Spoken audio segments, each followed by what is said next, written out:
Good morning. My name is Tiffany Marr, and I'm honored to serve as the director of CEW. I would like to start today by acknowledging the Odawa, Ojibwe, Potawatomi, and Wyandot, who cared for the lands upon which the University of Michigan now occupies. The university, like almost all property in the United States, resides on lands obtained, generally in unconscionable ways, from indigenous peoples. While we cannot change our past, by knowing this history of exploitation and recognizing how we continue to benefit, we can derive motivation and strength to work towards a future that supports justice for all individuals. And that's our core message for today, is how do we support justice for all individuals? At the core of CEW is a deep-seated belief that change is possible, whether through our free education and career counseling, programming, events like today's symposium. We seek to empower others to define and work towards their academic, financial, and professional goals. We created the Advocacy Symposium so that the CEW community, of which you are all a part, can learn about each other's motivators, sources of strength, and models for working towards a future that supports justice for all. In past years, we were able to interact directly in roundtables, small group sessions, and through random one-on-one encounters. Feels like ages ago when that was possible. So instead this year, we've overcompensated for the lack of in-person activities by gathering a truly dynamic, intersectional group of community and intersectional group of presenters and panelists who are leading change efforts at the policy, organizational, community, and individual levels. While our interactions with each other are limited, we know that you will leave today inspired and with strategies that you can apply for your own context. As Mahatma Gandhi once said, we but mirror the world. All the tendencies present in the outer world are to be found in the world of our body. If we can change ourselves, the tendencies in the world would also change. As a man changes his own nature, so does the attitude of the world change towards him. A wonderful thing it is, and the source of our happiness. We need not wait to see what others do. This quote from Gandhi is often shortened to say, be the change you wish to see in the world, reminding us that focusing on that which we can control and acting with good intention are core to individual and societal well-being. You may notice that wellness is a core thread that runs throughout the symposium. Later today, Doreen Murawski will lead us in a guided mindfulness sit so that we can develop our self-awareness and renew our presence in today's conversations. We hope that you're able to carry this wellness tool with you beyond today. The 5th annual CEW Advocacy Symposium, Accessing and Navigating Systems, is made possible through the generous support of TIAA, our Platinum Plus corporate sponsor. In August of 2020, the TIAA Institute published a report that recognized the impact of COVID. Mind you, at this point, it was only 5 months into the pandemic, but the recommendations made through that report still apply today, and even more so. The report outlines the economic consequences at the organizational and individual levels of the pandemic, noting that rebuilding financial well-being and developing financial resilience will be core to how individuals in our economy recover from the pandemic. I'm quite pleased to introduce you to our first speaker for the day, who will share with us some of the strategies that TIAA has implemented. Dr. Christina Cutlip, who is Senior Managing Director and Head of Client Engagement and National Advocacy at TIAA. Dr. Cutlip's interactive presentation will provide you with tools to advocate for your financial future and boost your financial wellness.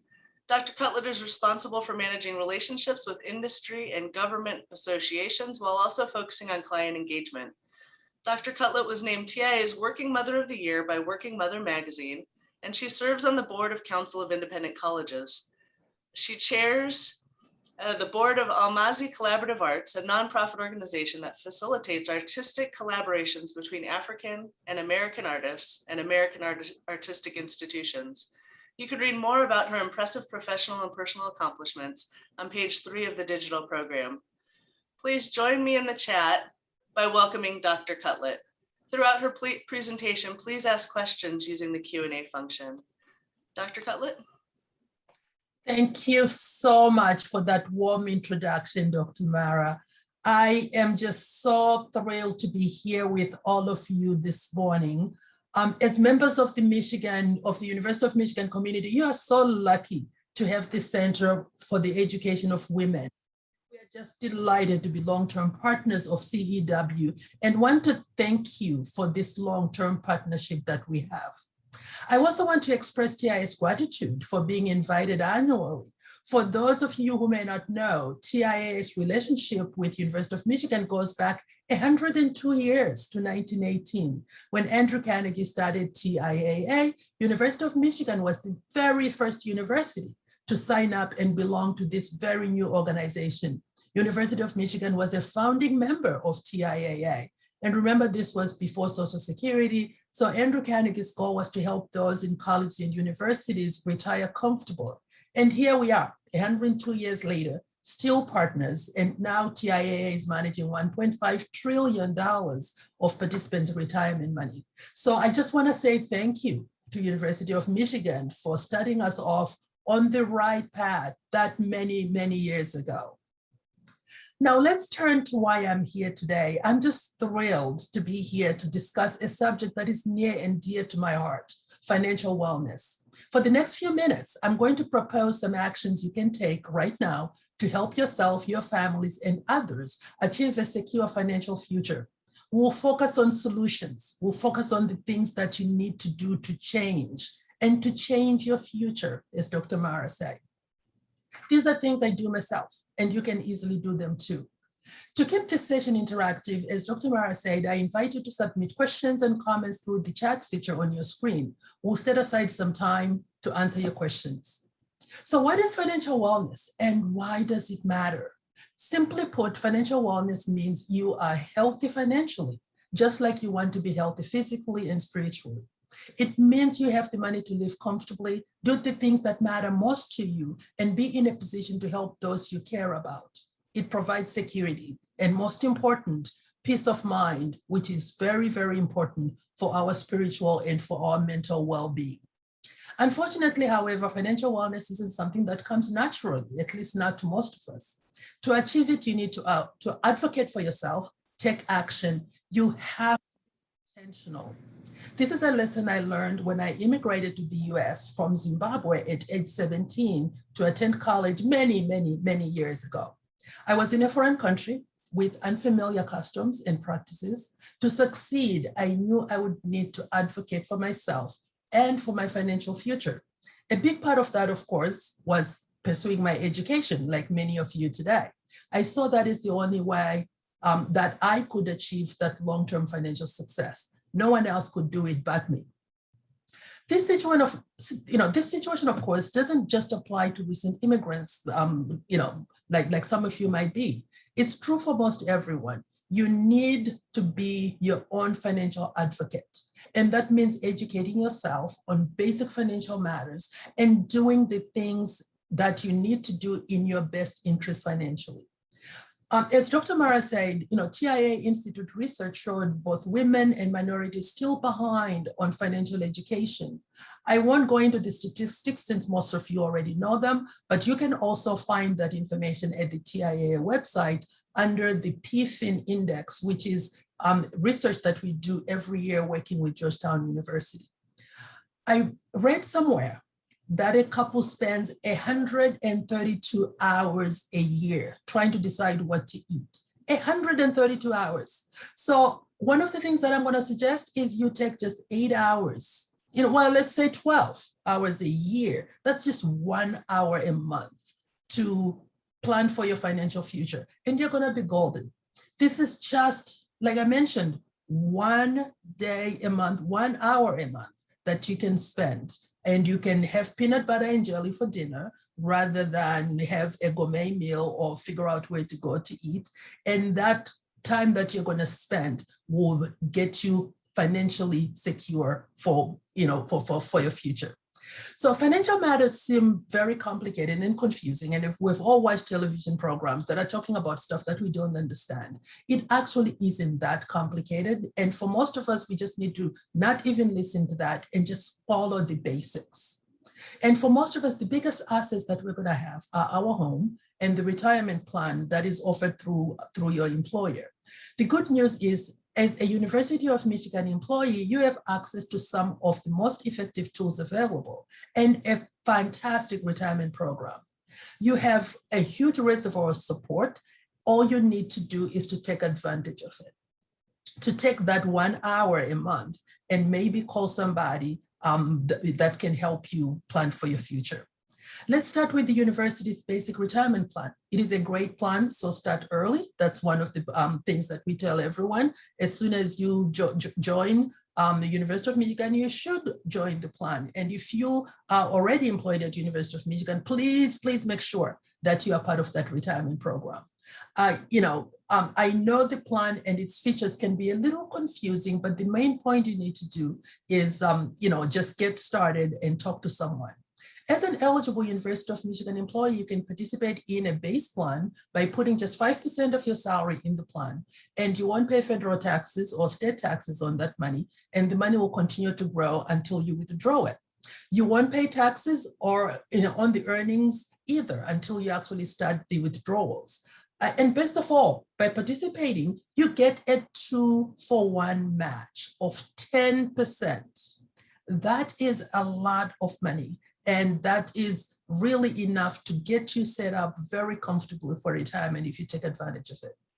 So let's say you're making $30,000 a year and contribute $125 a month to the plan. The university will match that by contributing $250 to your account. That means you earn an immediate 200% guaranteed return on your investment. It's pretty tough to make a deal like that anywhere else. And if you have an investment where I can get a 200% return just for putting some money aside, please let me know and I will invest in it today. Your retirement plan is managed by 2 vendors, TIAA and Fidelity, and the plan offers investments to meet all risk tolerances. It also provides options to save additional money towards your goals as well on a pre-tax and post-tax basis. Both TIAA and Fidelity offer monthly webinars on a variety of investment topics, and you can get access to very robust online tools. These webinars and tools can help you and your family manage many aspects of your financial life beyond retirement, including budgeting, debt management, and saving for your kids' college. And speaking of savings for college, it's also something that I encourage everyone to really look at. You want to check out the Michigan Education Savings Program 529 Plan, or MESP. You can save for the future education of your kids, or for yourself even, or for your niece or your nephew, by setting up automatic contributions to the MESP through payroll deductions. And like the retirement plan, you reap substantial tax benefit. Although MESP contributions are not deductible on your federal tax returns, you may qualify for state tax deduction. And best of all, you won't pay tax on any investment earnings if you use the money for a beneficiary's higher education expenses. It's a great way to save gradually for a big expense like college education down the road. I did it for my kids, and I was just so happy that we started it the minute they were born. And now all my kids are going through college, and I don't have to really worry about it because we had the money set aside. But let's go back to the retirement plan. In addition to maximizing your matching contribution and using the online tools, I encourage you to meet with a personal financial advisor. You can have your spouse, mother, father, anyone you want join you and feel, if you feel comfortable. You have access to this free benefit, and you can and it can make a huge difference in your retirement income. An advisor can help you evaluate your financial goals, risk tolerance, and investment strategies. You can also get help with budgeting, college savings, as I mentioned, naming beneficiaries, and a whole range of financial issues that you want to talk about. You can use the retirement site to schedule an appointment. As we are in a pandemic right now, the appointments are even easier. They are on Zoom, so you don't even have to leave your house. You can do all of that just really sitting around in your pajamas and still take care of your financial future. And finally, the last aspect of financial wellness I would like to highlight is lifetime income. Through TIAA, you can make ongoing contributions to a pension-like investment option like TIAA Traditional. This investment generates future income you can't outlive, and most importantly, it's guaranteed that that account, as the market goes up and down, it never goes down. It continues to pay interest. You can save as much as you want in TIAA Traditional, up to the federal limits, of course, and your account balance will generate a steady stream of payments throughout your retirement. And it doesn't mean you have to annuitize that balance at retirement, but it may be best to cover the fixed expenses that you know you are going to have in life. Whatever your age, you'll still need to pay for lights and water and food. So you want those basics covered, and an annuity is one of the best things to do that after, of course, what you get from Social Security. Because Social Security, as we know, it doesn't cover all your basic expenses. This plan feature can be critically important to you and those you care about. And there are lots of horror stories about people who retired with upwards of $1 million and then went broke after a few years because they did not know how to manage that money. And they did not turn the $1 million into a paycheck for life to cover those basic expenses for themselves and for their spouse. No one wants to go back to work at 75 or 80 because they ran out of money. I know I definitely wouldn't want to do that. You can misuse your hard-earned money very easily in infinite ways. And sadly, many people are looking to take advantage of those who are vulnerable, especially women and people of color. We tend to be common targets for fraud and inappropriate investments. The elderly are too, because of cognitive decline. Most people have no trouble managing their finances at 65. They can easily spot scams and bad advice, but at age 85, it becomes a little bit more difficult. And it's unfortunate that most predators really capitalize on it. I'll give you an example. My father-in-law, who is 85, was almost a victim of a scam. And it was only because he called us and was wanting us to transfer money to someone's account that we looked at it and said, this is not legitimate, and we're able to stop it. But he would have lost hundreds of thousands of dollars in that scam. So again, I mentioned we were founded 100 years ago, and we are here to help in any way that we can. And through the TIAA Institute, we do a lot of research, as Dr. Mara mentioned, and please go to that website and look and see the information that's there. We have a lot of wonderful, wonderful information. And I want to leave time for Q&A. So I am going quickly summarize and open it up for questions. But before I do that, I want to leave you with 5 things that I hope you write down and you go back, and when you're eating your peanut butter and jelly sandwich, you can think about these 5 things. So number 1, maximize the 2-to-1 matching contributions to which you are entitled here at University of Michigan. And even if you don't work for University of Michigan, whatever your company is, make sure that you are maximizing on whatever the company is going to be matching. Number 2, create an emergency fund with 6 months of living expenses. This will protect you when you have unexpected events like the pandemic that we all just had to go through. And if you can afford to save more, that just means you have more for your retirement as well. I have never talked to anyone who has regretted having saved additional money for their retirement or for their future. Number 3, use the available online tools and calculators to organize your financial future and make positive changes. Number 4, have a plan, have a plan, have a plan.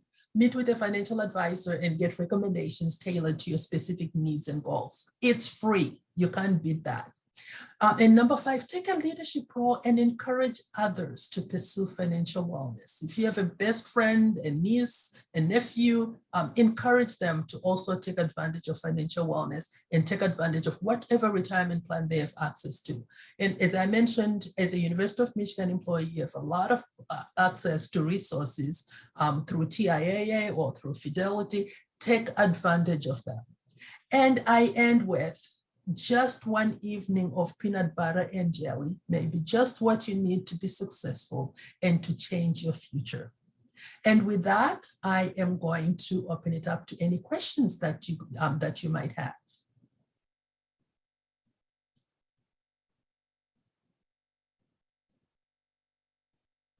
So I am seeing a few questions here in the queue.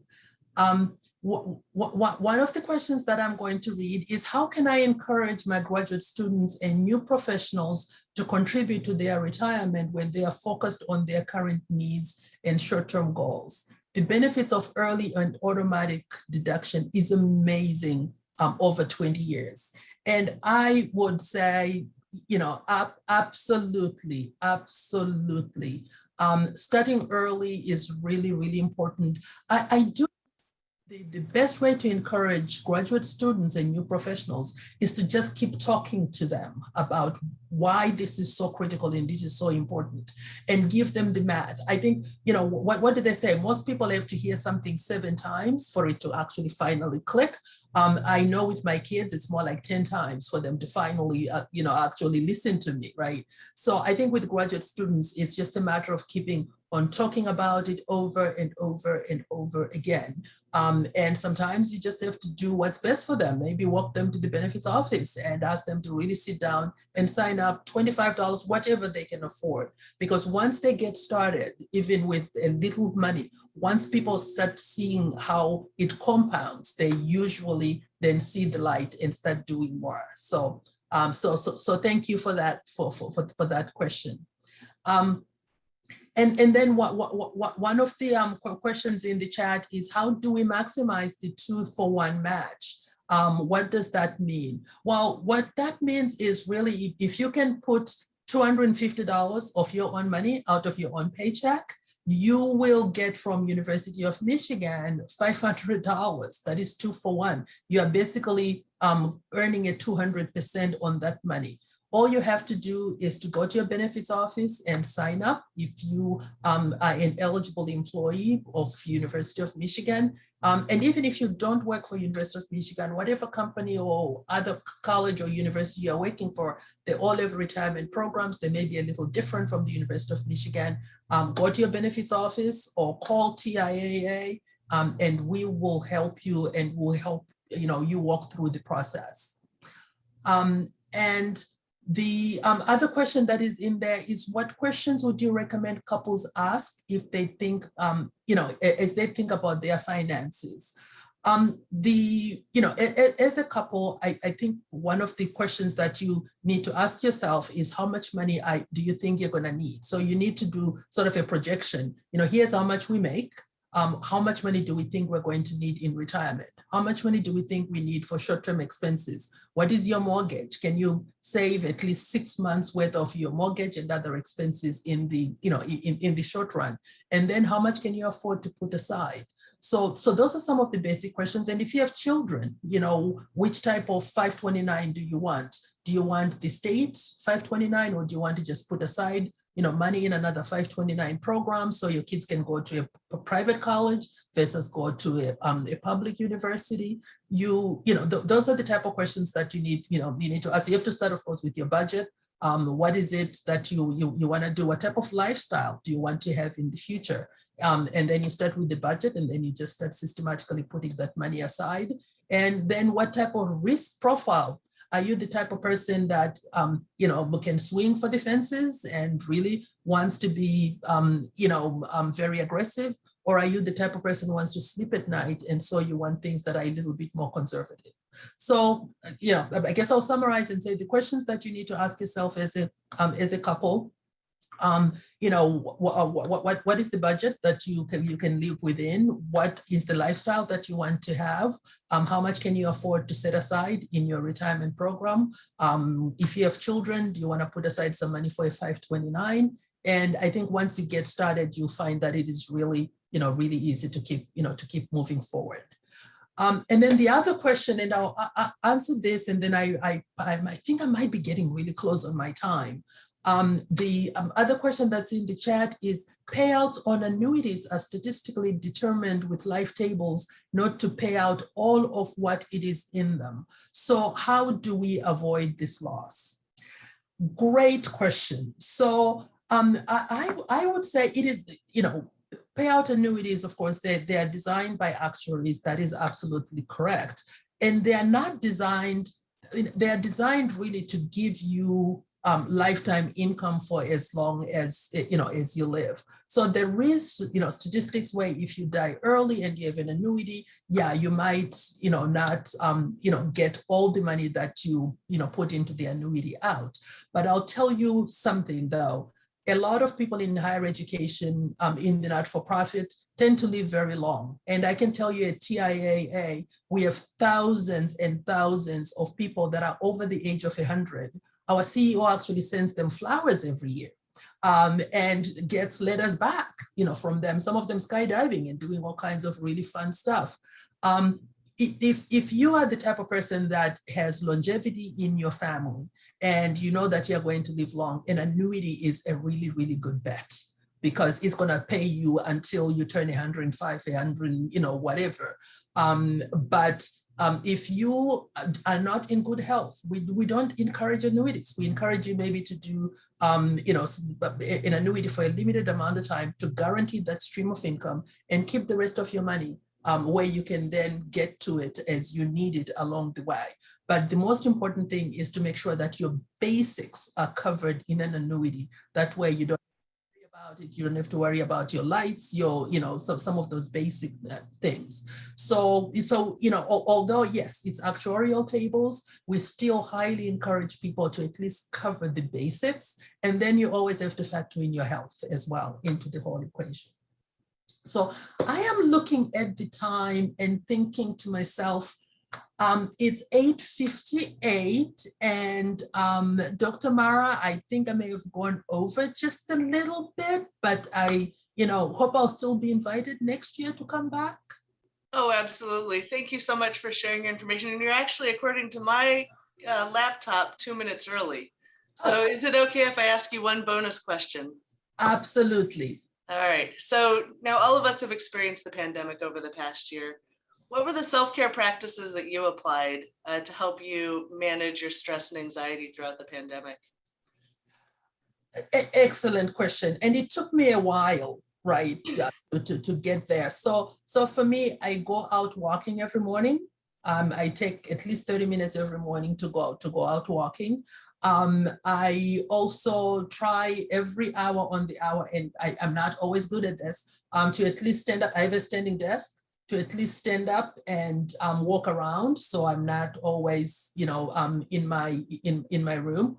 We started a weekly family Zoom just to make sure everyone across, and I mentioned I'm from Zimbabwe. We have relatives all over, the world. So we do that just to keep everyone grounded and to make sure we are staying, connected. I do Zoom church on Sundays because that grounds me for at least that hour that I'm doing that. And the most important, financially, it's actually been good for my husband and I, because we sit down and we really make sure that we are on the same page financially, and we are planning, and we've actually done really well during the pandemic, as well. We are much more disciplined, and we, are communicating a lot more about our finances, and we've actually done pretty well. So I hope that helps. Oh, for sure. Yeah. Thank you so much too for your prompts about how to have conversations among couples. I'll tell you right now, though, PB&J will never be the same for me. I hope not. And I hope in 20 years, someone will be saying, I listened to that PB&J, and that 1 hour a month, what was what I needed to have to set myself up financially. Yeah. Thank you so much again for presenting all of your wonderful guidance today. It truly is a pleasure to have you today with us at the symposium. For those in the audience, please share your thoughts and gratitude with Dr. Cutlip, if you're willing, in the chat. Thank you so much. Thank you so much. Yeah, thank you. Yeah. Bye. It's my honor to now introduce you to the 2021 CEW Mullin Welch Lecture. The CEW Mullin Welch Lecture Series was established in 1989 by Frances Dassler and Marjorie Jackson in memory of their sister Elizabeth Charlotte Mullin Welch. This fund brings to the University of Michigan campus outstanding women who exemplify Elizabeth's characteristics of creativity, strength of character, and expansive vision. Elizabeth was a bright, tough, energetic personality who thrived on challenging the expectations set forth for what the family calls well-bred women in the 1920s. It's an honor to have members of the Dassler and Jackson families here with us today. And you can read more about Elizabeth Mullin Welch by visiting page 4 of the digital program. This year's Mullin Welch Lecturer, Dr. C. Nicole Mason, became the President and Chief Executive Officer of the Institute for Women's Policy Research in November of 2019. At the start of the pandemic, she coined the term "she session" to describe the disproportionate impact of the employment and income losses on women. Dr. Mason is the author of Born Bright, A Young Girl's Journey from Nothing to Something in America, and has written hundreds of articles on women, poverty, and economic security. Dr. Mason has spearheaded research on issues relating to economic security, poverty, women's issues, and entitlement reforms, policy formation, and policy participation among women, communities of color, and racial equity. Catherine Hadley will be serving as the facilitator for the Mullin Welch Lecture. Catherine Hadley is a rising senior studying political science at the University of Michigan. In 2021, she became a Truman Scholar and received the Rosalie Ginsburg Dedicated Community Service Award. As you post and upvote questions in the Q&A tool, Catherine will relay them to Dr. Mason. You can read more about Dr. Mason and Catherine Hadley on page 4 of the digital program. It's now my great pleasure to turn the virtual stage over to you, Dr. Mason, as we begin the Mullin Welch Lecture. Really excited to be here. I just need 1 second to get settled here. So I am Nicole Mason, and I am the those of you who may not be familiar with our work, we are a leading think tank in the U.S. committed to winning economic security for all women and building in society. My appointment to the position is quite meaningful in terms of our conversation and time here today. I'm the organization's leader, and to some, have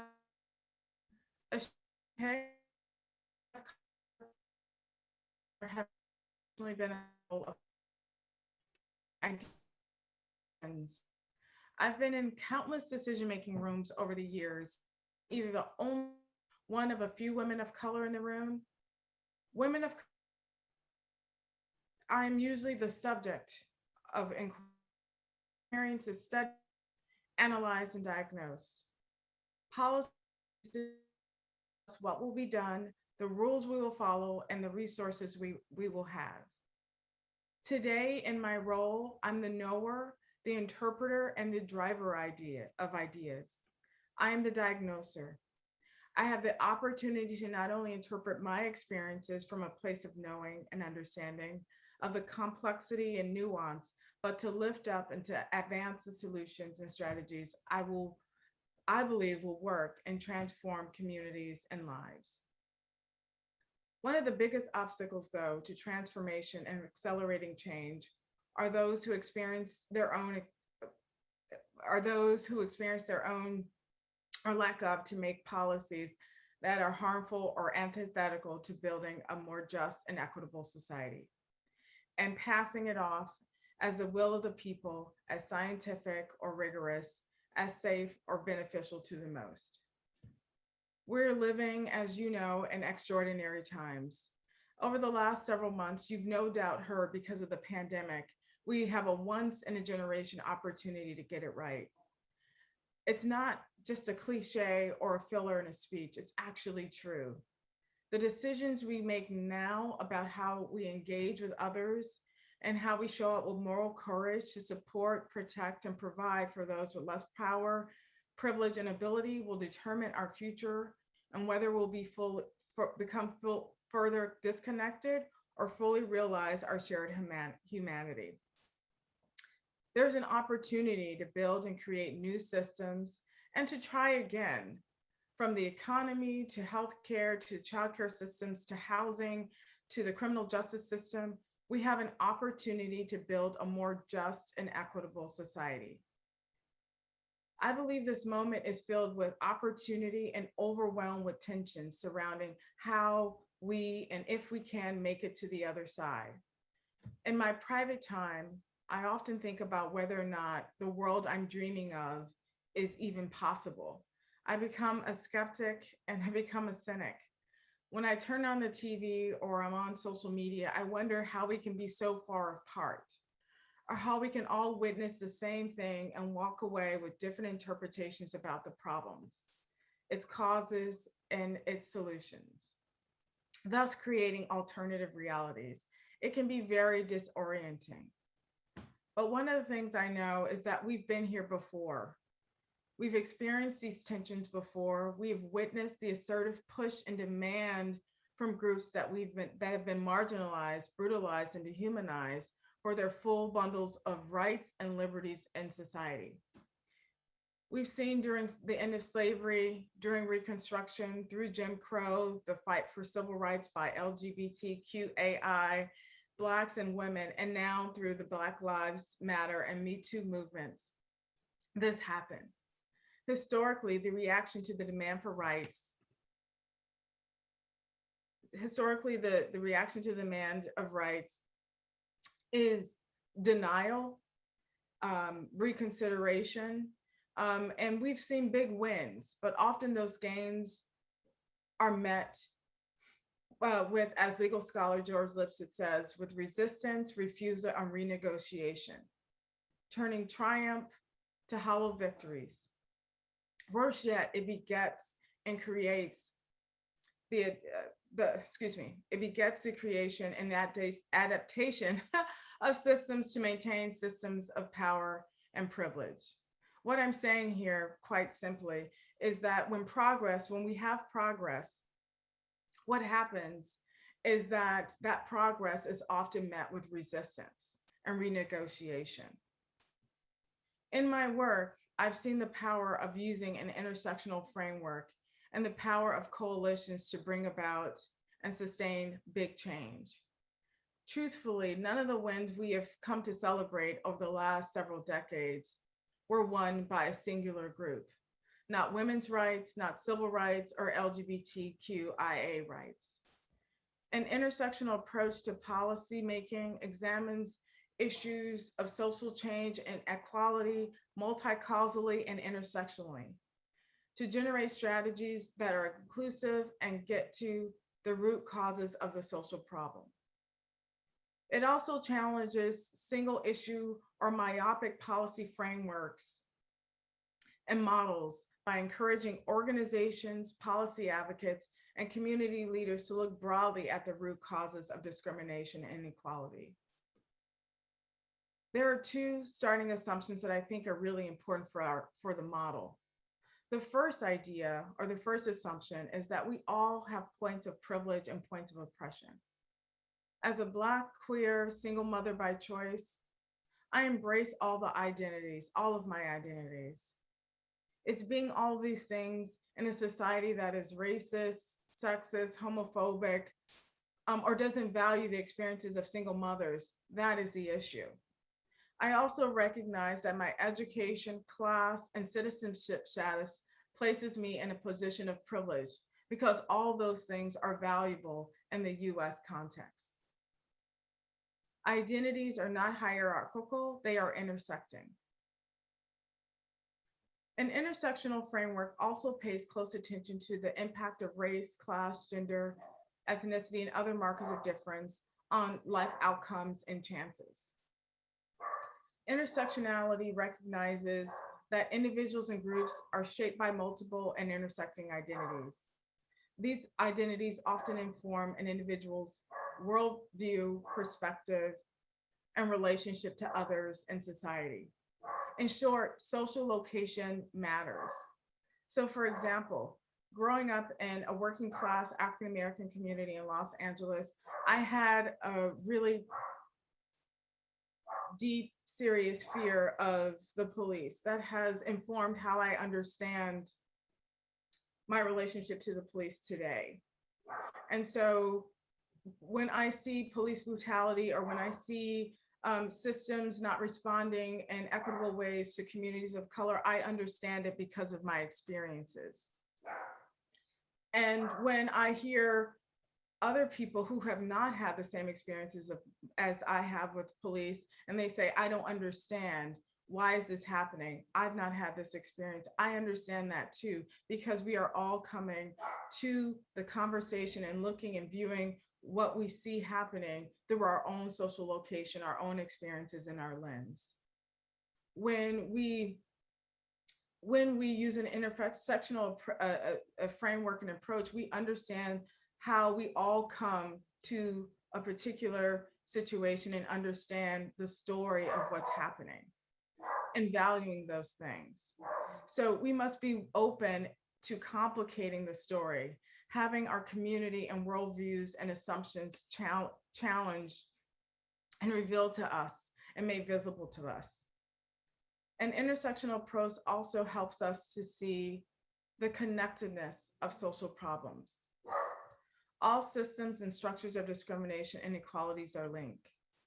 This is the idea that the systems and structures that maintain racial and ethnic privilege are the same systems and structures used to maintain racial, gender, and heterosexual privilege. We cannot dismantle or disentangle them.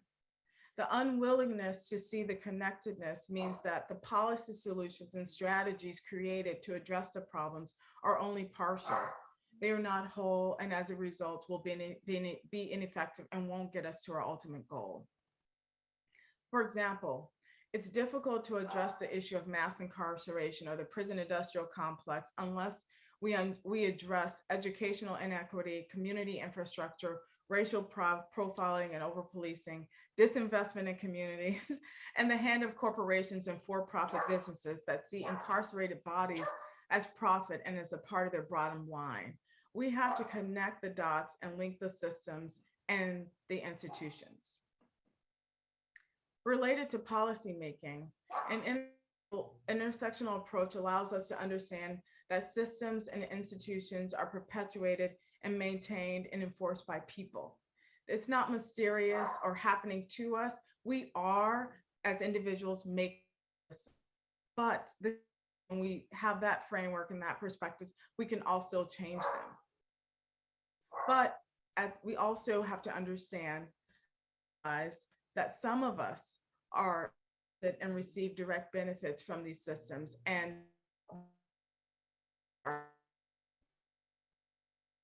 an intersectional approach allows to be different and whole and new issues. How about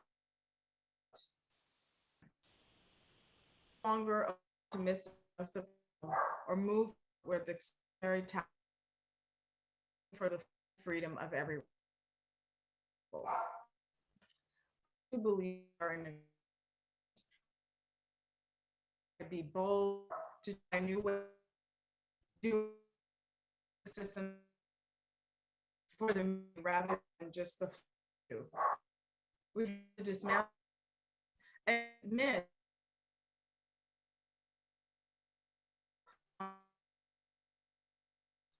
also as a state from things the same.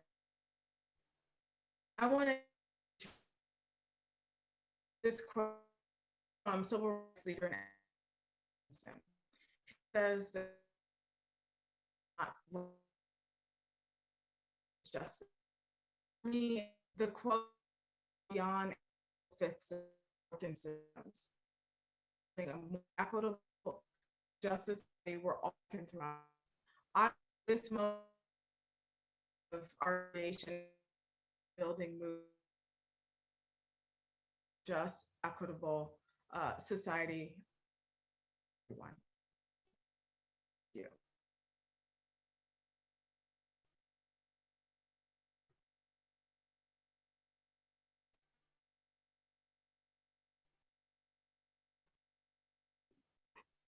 Hello. How is it? How are you? Yeah, thanks so much for having me. I'm very excited to chat with you.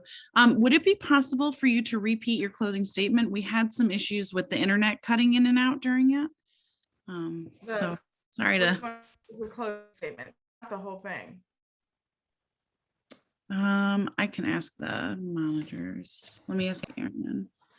The quote would be great if you're willing to put that back there. So So I'll just end with the idea is that I do believe that we are going back to an extraordinary moment. We do have a once in a generation opportunity to try things again.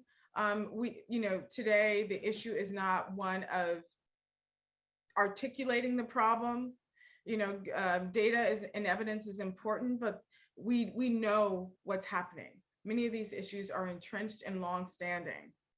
The challenge for us in this moment is really thinking about how we might innovate, to work differently, to pull and bring all of our muscle and intention and focus to a problem, and generating new strategies and innovation to move us along.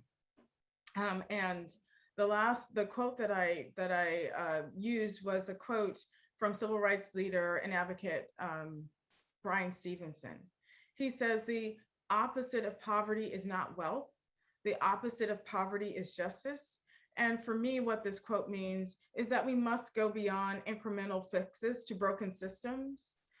This is about building a more equitable and just society where we all thrive, and creating a moment that is about creation and movement. And that we often think about the struggle to end something. We also think about the freedom from harm. But even in my own work, I must say, I told my friend, I said, we're struggling to end poverty and violence against women, all of these things. But, what is the affirmative? What is it that we want to build and create? That is what, so we, a better, end poverty for what? So that I can have, a good life, so that I have my, food, I have, all of these things, adequate housing, my community is thriving. So getting, thinking about the assets, what are we trying to build? And then how do we get there, using a framework that is inclusive, that centers the most marginalized and disenfranchised in society. Thank you so much. That's wonderful. Yeah, it was just cutting out when Zoom is always a fun adventure. So, well, thank you so much. I'm thrilled to interview you. You're one of my heroes, and I'm just very lucky to be here in Zoom with you. And I appreciate everybody for submitting such great questions, and we'd love to see more come through the chat. So if you're in the audience and you have one, please let it be known. So I'm just going to jump right in if that's okay. First question that we have for you is, what models have you seen to be particularly effective for private groups, so NGOs or CBOs and the like, and academic institutions to initiate contact with each other so they can collaborate on projects? So I know it sounds quite simple, but it really is about building relationships and picking up the phone. Nobody wants to use the phone anymore. So maybe text or shooting an email. But I think that this work that we are hoping to do is about connection and building relationships. And, you can just be honest about the last time you've helped someone that you didn't have a relationship with. It's kind of slim, like if you see somebody stopped on the side of the road, you're not like, oh, let me help but if you see someone you recognize and you have a relationship, you're more than likely to stop. And that's what this work is about. It's about building the relationships and aligning values and knowing that we're all working towards the same end or the same goal. So I think that's the biggest thing, and sharing our stories. One of the things that the greatest bridge between two people, I believe, are their stories. So because when you know someone's story, you're less willing to make assumptions about who they are, where they come from. And you have more compassion, and there's more vulnerability there. Whether or not we all have stories in our minds about who people are and where they come from and their backgrounds. And a lot of it, frankly, is not true. And so if we can be in relationship and community with people and understand who they are and what shaped them, I think we can, this work becomes more authentic. It becomes more connected, and we have a different starting place. And the second thing in terms of CBOs is figuring out what you bring to the table and bringing that thing to the table. So, when I first started out doing this work 2 decades ago, I considered myself a community organizer. So I was at the marches listen, if there's a march happening, I was there, in my 20s. And my position today is much different. I bring the information. I am the researcher, the evidence builder. And that is my contribution in this moment. And so recognizing, as we do this work, what your contribution is and the value you bring to the work, and being willing to share it openly with other organizations and partners, I think is really important. Thank you so much. Yeah, that's excellent. Because I know at least for myself, sometimes bridging that gap feels far, but I joke all the time that most of advocacy is just endless emails and a lot of fun. Because you never know until you try. But that said, the next question for you is, within large systems, how do you recommend navigating policies and practices to identify areas for focus when we're talking about creating large changes?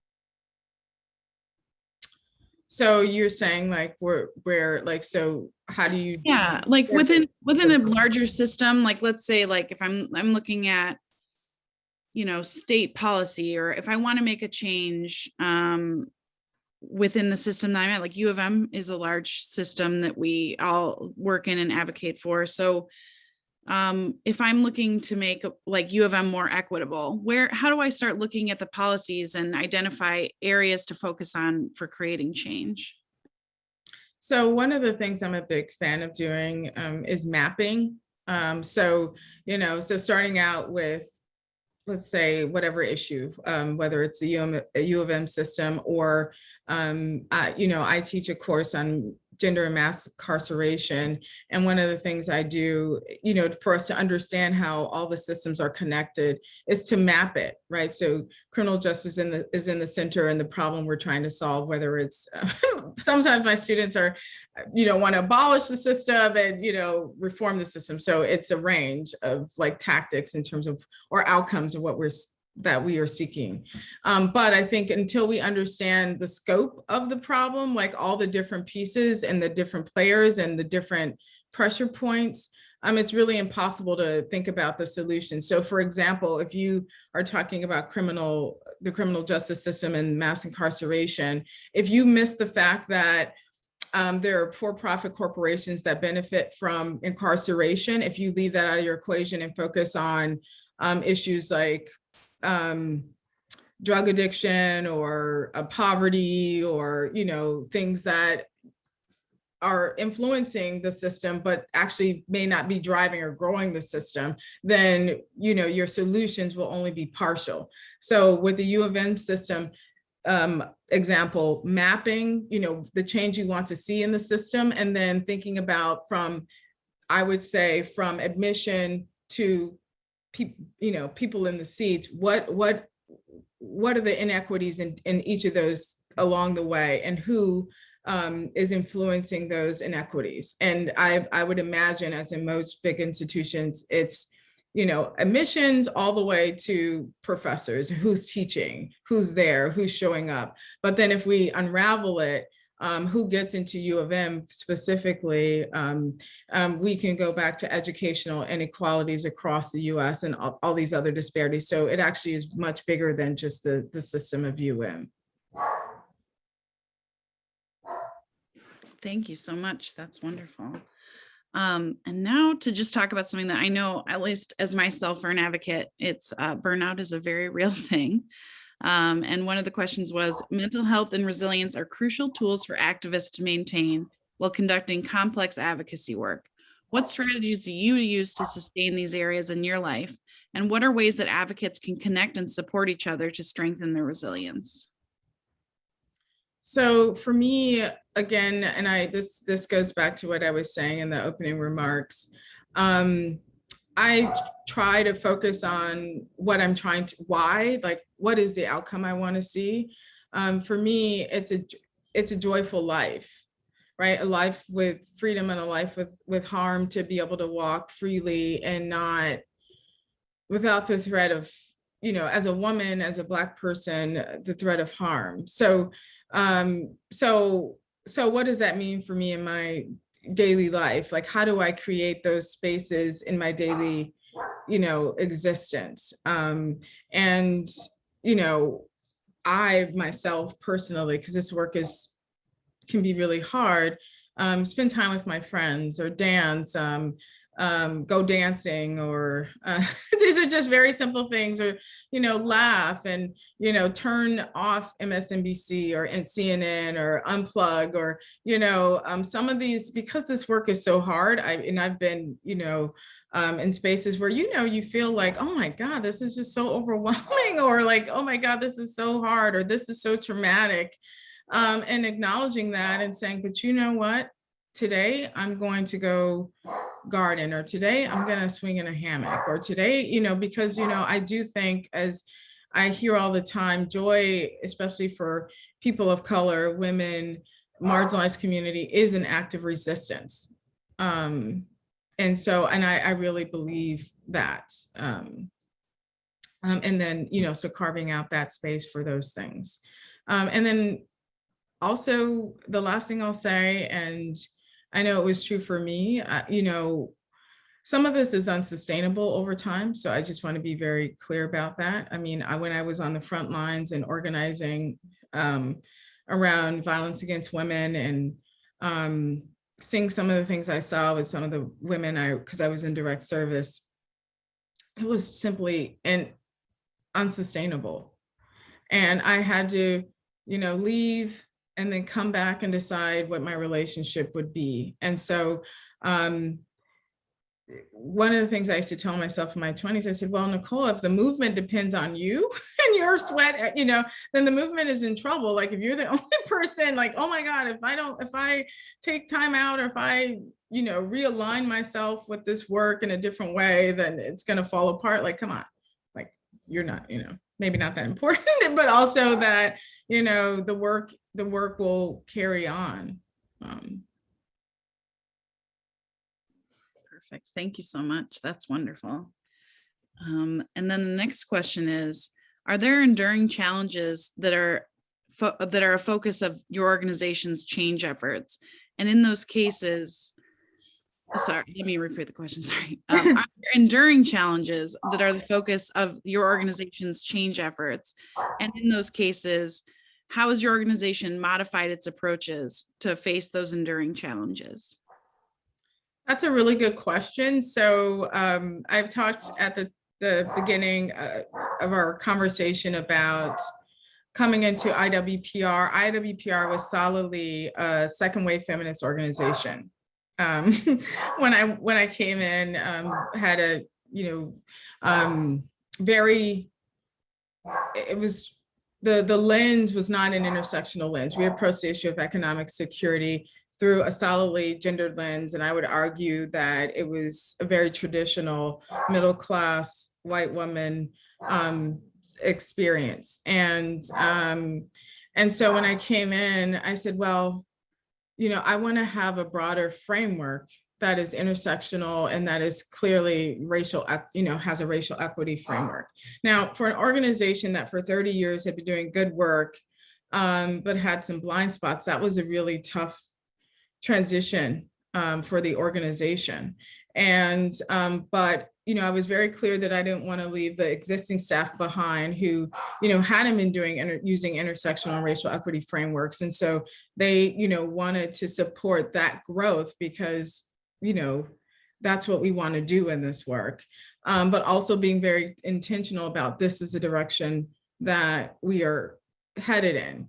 And by intersectional, being very clear that stretching even ourselves around, one of our campaigns is that we do every year is around equal pay, the gender wage gap. And I said, but, we're not having a full conversation if we're not including lesbian, bisexual, and transgender women. And so what does it mean to, talk about, include them in how we're developing our research, but also amplify it on social and all the other campaign throughout the campaign. So I think that's one example, the racial equity, the intersectional piece in our work. The second piece is that we operated, when I first came, like a sleepy think tank on an academic campus. So you kind of know, an academic department. And I was like, what's going on here? Like, we're spending like 2 years doing one study, like what's up? And they were like, this is what we do. I said, well, okay. We really need to be linking it to what's happening in the world. And so when the pandemic struck or happened, I don't know if it struck us or it just, I don't know what happened, because it was, nobody saw it coming. So I said, okay, this is our moment. Like, we have something to say here about this moment. And because we saw that it was impacting women, and they were like, what are you talking about? We're working on this report on something that was not relevant. And I said, well, if this is not our moment, or if we can't say something about this, then what are we doing? And we reoriented ourselves to be able to address this moment, to interpret it, and frame it as the she session. And that allowed us to be able to talk about the solutions and strategies that would be necessary for an equitable recovery.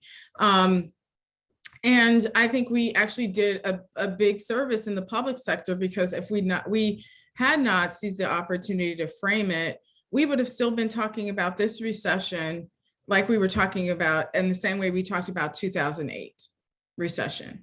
We would have been leaving out women of color, lower wage workers, the health crisis, the childcare crisis. We would have been like, oh, we just need job creation in manufacturing, so being able to shift and bring people along and say, make the case about, like, this is the moment we're in. And so it calls for a different strategy, a different way of engaging in the work. It is really important. Yes, I love that. And I'm so grateful that you're doing that research and kind of carving out that different path and using an intersectional framework, because it impacts, especially right now with the economic stuff, women particularly. So on that note, the gender and race pay gaps have increased as a result of the pandemic, and may be exacerbated by women having to leave the workforce over the last year. How do we close those pay gaps that happened? So listen here. So I'm so mad at this pay gap, by the way, because first of all, it's only closed by about like 8 cents in the last 20 years. And like for Black women, it'll take 100 years to close the gap if we keep going at the same pace. And for Latino women, it'll take 200 years. And I'm like, what is going on here? But that's really the case for a lot of other social issues. So I don't want to act like this is super unique. But for me, I'm like, well, I think we can do more to accelerate closing the gap.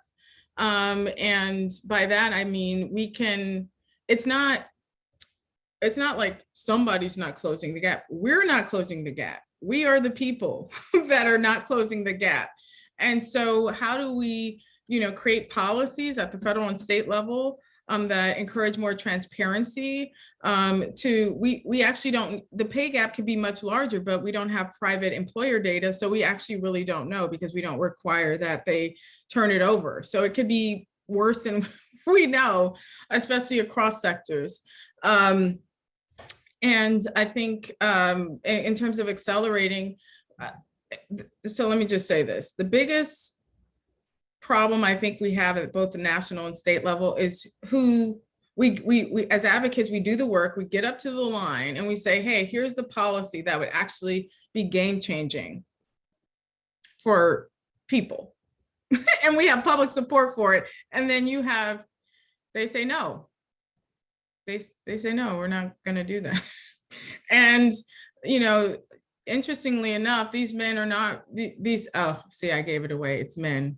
It's white men, old white men. So, they're not listening. So we do need to increase political participation in who we send to do this work.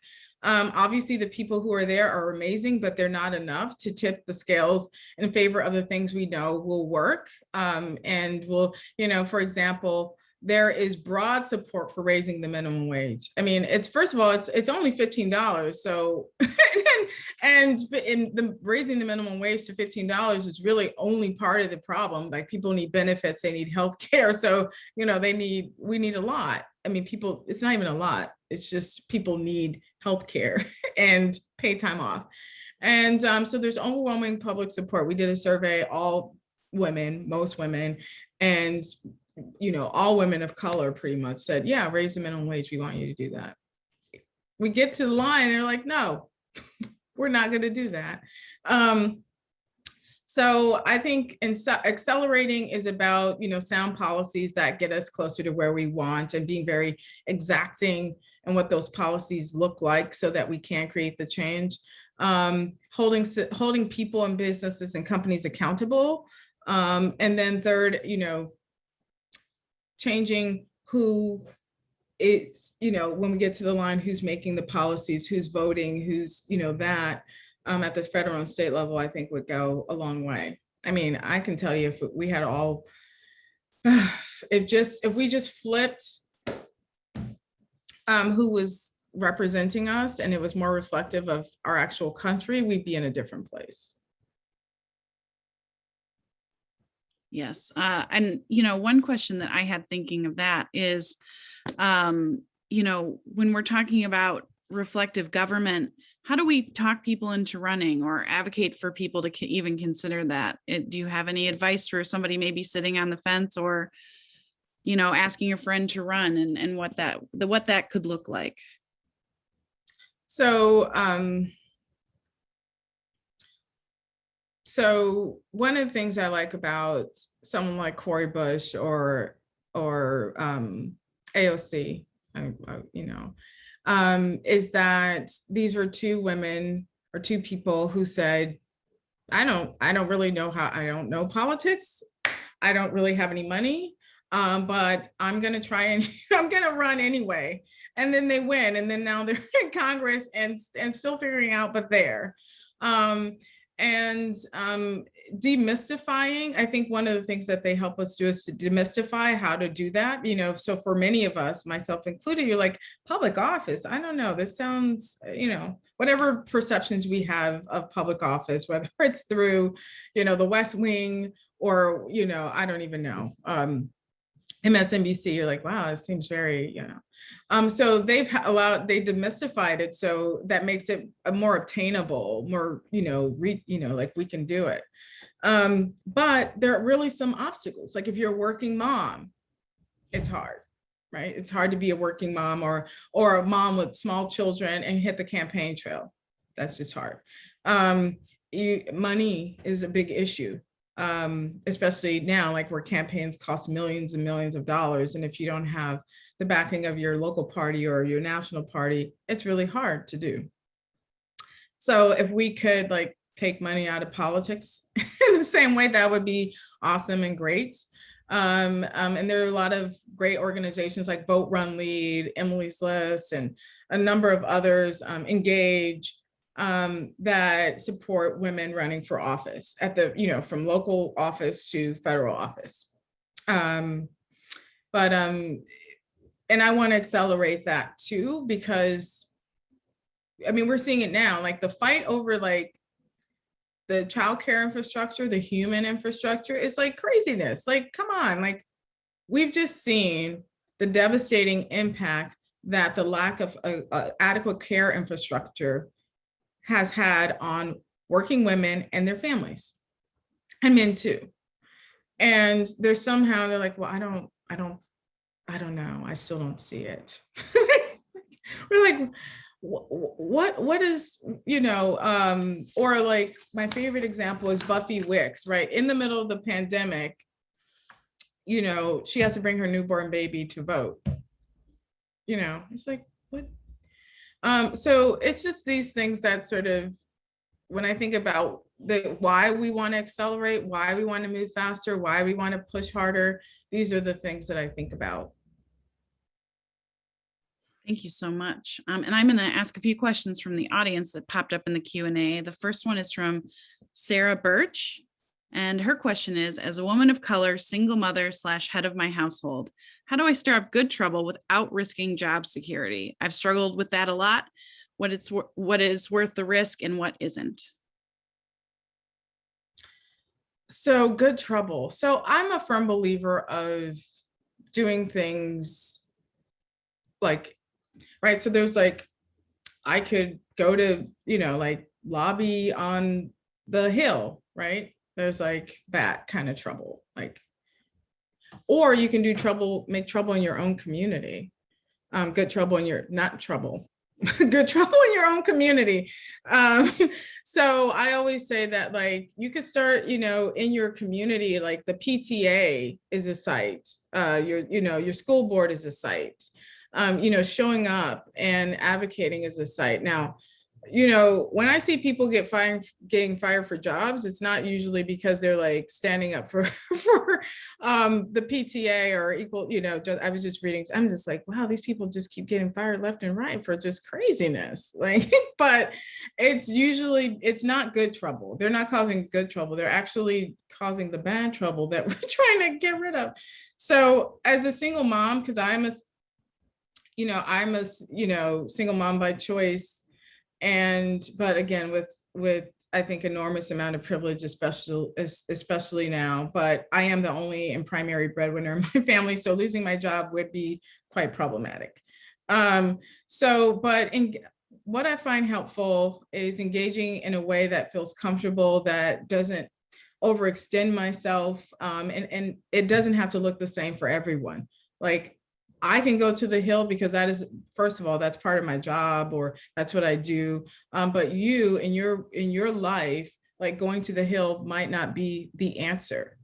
Making a phone call, writing a letter, a nice letter, not like I'm going, an insurrectionist letter, not a crazy letter, but just being in good trouble and showing up in your community for your community in ways that, are meaningful to you. Okay. And the next question that we have from the audience is, one issue I struggle with is how to come to a common vision of the world we want to create. When different people and different groups of people differentially benefit from inequalities, how do we enter a dialogue with those persons who have a very different version of life than our own? Let me tell you something. That's what I said. When I was just like, is it me or them? Like, what? Like, what? Why are we looking at the same thing and sort of coming away with two different, diagnoses of the problem, and then also like how it's going to get solved? So that is actually the question, the tension, I think, of this moment. And I think, or honestly, I think social media and the media, I don't want to, but I do think the media plays a role. It's like, you can find a lot of information that confirms your worldview, how you see things, what you think should be done. And so there's not a lot of coming together and addressing the problem if we have different social locations, if we're a different race, or if our sexuality is different. Like, there's just not that. And so how do we get there? I think we get there by staying in conversation. Now, I'm actually, as a person of color, woman of color, cisgender woman, I actually have decided that I'm not into convincing people that they shouldn't believe what they believe. Like, it's just not my work anymore. And I spend a lot of time, and it never changed. So like, I'm, like changing somebody's racist views, sexist, homophobic, or not being, they're not seeing me as human or worthy of the same rights is actually quite futile. Like, I can't convince you to see my humanity. So therefore, I'm going to work with the people who do see my humanity, who do share my common vision for change. And I'm not unwilling to work with people who are not there, but they have to do their work. And I find it assaultive, actually, to be in front of someone and they're telling me that I am unworthy of the rights that I'm making and staking claim to, and dehumanizing. So it's just, I don't, but I do think there's enough of us who want the same thing, that we can move. And I also think, even in this moment, for those of us who are sharing space together, it's hard work to sort of untangle that, we're all in different positions to these issues and problems, and to make that plain and clear that I have to be honest, the criminal justice reform for me is higher stakes for someone who's never had than someone who has never touched the prison, the criminal legal system. We're coming at it from different social locations. But what does that mean? It doesn't mean that this person doesn't have a stake in seeing a reform or an end to the prison industrial complex. It just means that we enter the conversation in different ways. And I think that is, and because I teach the course at Georgetown, and many of those kids there are very privileged. Come from a place of, they've done the work, they want to do better, they believe in racial equity and equality, but they haven't necessarily been touched by the system.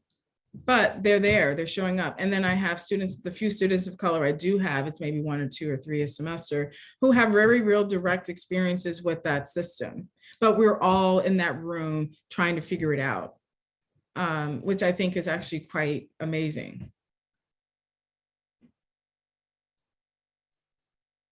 Thank you so much.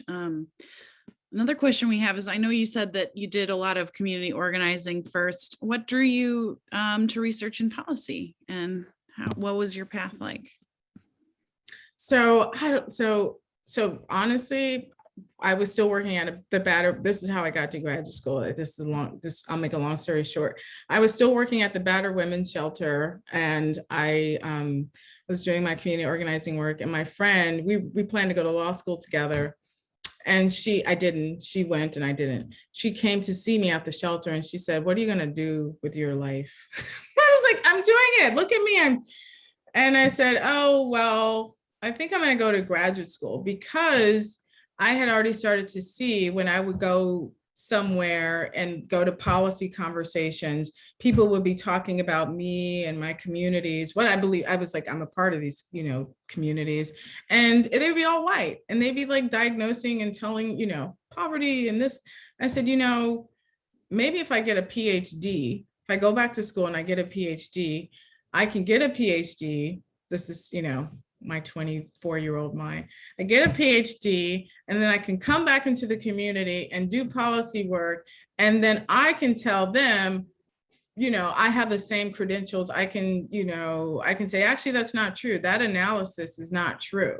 Like, what you're saying is not true. And I have some validity, because even then I didn't feel like I had the validity. Even though I had lived the experience, I was like, what? That's not even true. That's not even how that works, And so I founded a policy organization before I went to graduate school, the National Women's Alliance. And it was the trippiest, funnest thing ever, because I knew nothing about nonprofit governance or anything. I just knew I wanted to make policy change for everybody. And it just took me on this wonderful journey. And in fact, the first person to ever invite me to the Hill to speak as a community activist / just coming policy person, scholar, was Heidi Hartman, the founder of IWPR. She invited me to speak on the Hill about Black women and equal pay or something. And that was the first time I'd ever been on the Hill. And then so it felt like a full circle moment, literally 20 years later, to be stepping into the role at IWPR. But I really felt like all of my work up to that point had got me there. And my community organizing work allowed me to write differently and interpret the data that I was seeing differently and my lived experiences.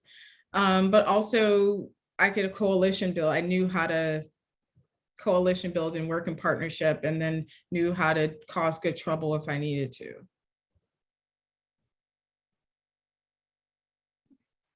Thank you. And then how can companies lead a recovery from the C-session? Sorry, I can never, she-session. There we go. Well, companies, I think businesses have a really big role to play because in the absence of federal policies, right? So federal policies take long, as we can see, like they're glacial because government is big. But women are returning to work now. So businesses can examine their workplace policies and practices to ensure that some of the lessons that we should have learned during the pandemic around workplace flexibility, childcare, work-life balance, that those become institutionalized and make it so that women can go back to work, but also be able to sustain employment. And we're not doing the same thing we were doing before the pandemic. Like, it really drives me crazy when people are like, well, it's back to normal, but it's really not normal. But we want you to come back to work the same way you did. And so now people can't they say they can't get people to come back to work or, want to go back to crappy jobs. It's like, yeah, that's right. We don't want to go back to crappy jobs with no pay and no benefits and customers screaming at you. Like, I don't want to do that for like $2 or $7, whatever it is. So I just love, people keep calling it this moment, the great resignation, where everybody's leaving their jobs. But I'm like, well, maybe perhaps it's a great renegotiation. Like, people are like re-examining their relationship to work, saying like, what is this about? Like, is this working for me? No, it's not working for me. And so I think it's not a labor strike, but it's a way of like people saying and using their voice and saying, this wasn't working for me. So businesses have to respond, and so they can like,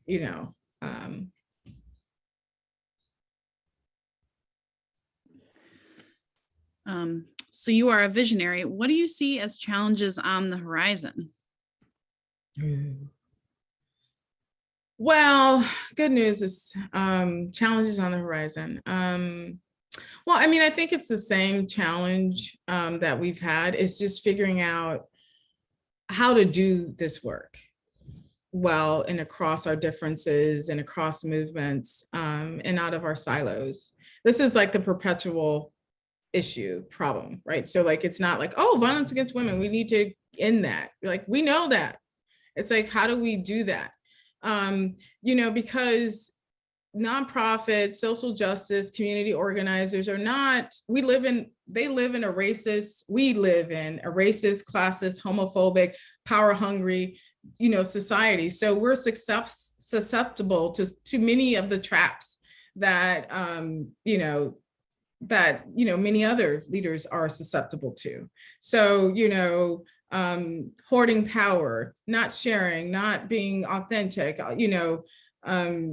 all of these things. And we know that happens in people who are not doing this kind of work, also shows up in this work. So it's really figuring out, like, how do we do this work authentically, connect these issues, be honest about when people need to be held accountable in this work, and say, you can call them in lovingly. My friend calls it love with accountability. We can do that, but we don't do that often. And so if you ask me why we haven't been successful as progressives, getting further along on a range of things, it's because some of the things that we complain about or we say is wrong out there is also wrong here. So, which is kind of a hard thing to swallow when you're doing good work. Hard truth to swallow. Yeah, no, I agree. Yeah. one other question for you is, can you address trauma as it relates to advocacy, community organizing, activism, etc.? Our own traumas and ones that we vicariously experience when we truly empathize with persons who are different from ourselves. So, trauma. So I'm just going to speak from my own personal experience and, also the experiences of my friends who have been doing this work for a long time. So I started working at the battered women's shelter. I don't know. I actually really don't know. I just wanted to volunteer somewhere for the summer, but it was the most transformative experience of my life because I had grown up in a working class, family in Los Angeles, California, and raised by a single mom. But all of my experiences that I had, I thought were normal. I thought that everybody had experienced episodic homelessness or moved around. Everybody struggled with food insecurity, or didn't, have food or had their lights turned off, or there was, experienced violence or saw violence. And it wasn't until I went away to college and even started volunteering at the shelter that I realized that that's not normal. Everybody doesn't have that same experience. And until that point, I had never thought of myself as traumatized. And I'm also a survivor. I never thought of myself as traumatized. And then you come into this work where they're talking about trauma. They're giving you language, or you have language for your experiences. And that is actually very empowering, but also disorienting. And you don't know that, at least for me, that I needed to heal, that I needed to do the work. And so some of the stuff gets transferred to the work. And I mean, a lot, these spaces are spaces for a lot of people are bringing their full selves, and the passion. Sometimes the passion is fueled by the trauma, by wanting to rectify the systems that did harm to you, to your family. But that's unsustainable. That is unsustainable. And I'm saying that to you because that was for me. And so I had to try to find a way to separate my own trauma and do that healing work, which was therapy. And then also finding places of joy, and so I could, disconnect and rejuvenate. And so I could be healthier to do the work. And that work that has lasted for, since you came, I need to address this in a different way. That's not in this work way, because that stops the work when everybody's super traumatized and, so, and that is what has allowed me to be and stay in the work all this time. And I know people who have not done that work, and it's really hard for them. So I do think that for me in doing this work, you see people, especially I do work on violence against women, incarceration, economic insecurity. So we're working with people or in community with people who have experienced some really tough things. And so being able to hold those tough things and embrace them as the truth of those people's or your experience, and also being able to say, what do I need to take care of myself? Right? You can't, I'm not into eating myself up or turning myself inside out, or sacrificing myself, I'm sorry, for the work, because I need to be whole so I can do the work. And that seems counterintuitive, but you have to be whole and filled before you can do this work in any meaningful way. Yeah, I appreciate that so much. I do a lot of work in maternal health, and, a lot of times that advocacy is tied with the rage, and you burn out. You can only do it for so long and relive that trauma without any tools before you burn out. So I love that advice. Another question for you, as a queer woman of color, how do you reconcile your leadership style with traditional models of leadership? Well, how do you reconcile my leadership style? Well, I mean, but what is by traditional? Let me say, like, it's by traditional. Do you mean like hierarchical styles or male identified styles? Yeah, I think I'm guessing, I'm speaking on behalf of someone else, but maybe we could talk about, like, how male leadership usually models itself within an organization. Well, so there are a lot of different leadership styles, co-leadership, co-directorship. I don't know if this is a question that you're asking, but I mean, as a queer woman of color, so, okay, I know how I'm going to answer this question. So as a queer woman of color, what makes me most happy about this, about being in the leadership role that I'm in, is that 20 years ago, not even 2 years ago, I was not leading an organization like IWPR. When I was showing up to those meetings when I was 22 with these organizations, IWPR included, the National Organization for Women, the National Women's Law Center, all these organizations were led by second wave white women who had a very clear perspective about gender, feminism. And intersectionality was marginalized. I would be in those meetings and it'd be because I was the youth in the room. I was the youth. So the conversations would go nowhere fast. I mean, and so today though, I get to decide what's what. I am saying like, well, you can't work here if you don't have an intersectional framework. Sorry, I don't care if you have a PhD from that lady, Harvard in economics. You have no racial equity framework. And what's so great is that like that's I came in with that, and then I don't even have to show up to an interview. People, the staff will be like, well, I just didn't like her answer to the intersectionality question. And it's like, great. And so like that, and I'm with my colleagues. So there's a woman of color leading the Women's Funding Network. Fatima Goss-Graves is leading the National Women's Law Center.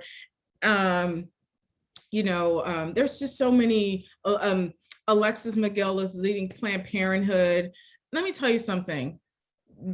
We are leading in a moment of extraordinary change and centering women of color, people of color, LGBTQ, and that's like amazing. So when I think about my leadership style and what we're bringing, it's just like the perspective, the commitment, the values, to this work that for whatever reason weren't there, and so that just drives our solutions. So when you see Ai-jen Poo leading Domestic Workers Alliance and you see the care package, let me tell you something, because what's great, I'm getting excited, but what's great is that I just cannot underscore enough about this moment.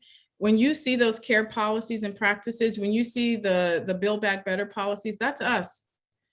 We're at the table. We're the ones who are saying, women of color, people of color. We get the calls now from the vice president and the president asking us what the policy should be. That's amazing. And we walk in with our people, with our communities, with our intersectional racial equity framework. And that's what you hear when Vice President Harris is talking, when the Gender Policy Council person is talking, you're hearing us. That's amazing. So I don't know if that was your question, but but I still have a very traditional hierarchical. I'm a president CEO, and like we have a traditional model, which I'm okay with, but the other pieces of it, I think, is what's extraordinary. Yeah, that's wonderful. And this question is slightly related, or definitely related, but many people talk about the need for diverse voices to create change. And where do you see that unique voice making the greatest impact in conversation with others? The voices, diverse voices. Yeah. And another way to think of it too is like, what do we gain by making sure everyone is at the table or having stakeholders actually helping craft policy instead of just outside voices saying this is what needs to happen? Well, what's amazing is that what we gain is better, more inclusive policies. So most of our work is in reaction to bad public policies. Like that's it. Like majority of our work is in reaction to like bad law. So, or like, you know, so even the Violence Against Women Act in the beginning in 1994, it left out, you know, like it had a really, you know, police informed approach. So basically you know, had an, you know, incident, you got arrested. Like it was, you know, but we're, you know, women of color, people, like that is not the approach that one would use, you know, to solve the issue of violence against women. Native American women, Indigenous women were left out. And it wasn't until like 3 or 4 versions later that some of these things got addressed. But if we start with, you know, an idea for a policy and think about impact, and you have people there that can help you think through the impact, to help you write the solutions and the investments, and then you just end up in a better place. Welfare reform, the only reason why 1996 that you have such a bad policy is that you know that says like in order to get money you have to work, because you know people are lazy or women are lazy, then you know that's a bad policy. But if you don't have people with power, not people like women you drag, you know, like we saw when the bill was being signed, there were women of color, women standing right there, but were they involved, or are they just standing there to give you cover for this bad policy? And so that's the benefit, I think, and the gain of having voices there from the very beginning. But if you're not going to listen to the voices, which I've been there, where you just are there and you're like, but if you were going to listen to what I think, then like, why am I even here? And now I've been more honest about saying that, like, you really don't want me to, you just want me here so you can be like, yeah, she was there. It's like, don't use me like that, you know. But so I think that's it. Excellent. What strategies do you employ to create partnerships in communities? So the great news is that because, well, there's 2 different reasons. So there's CBOs, like grassroots organizations, and then like people, like my mom, people in community.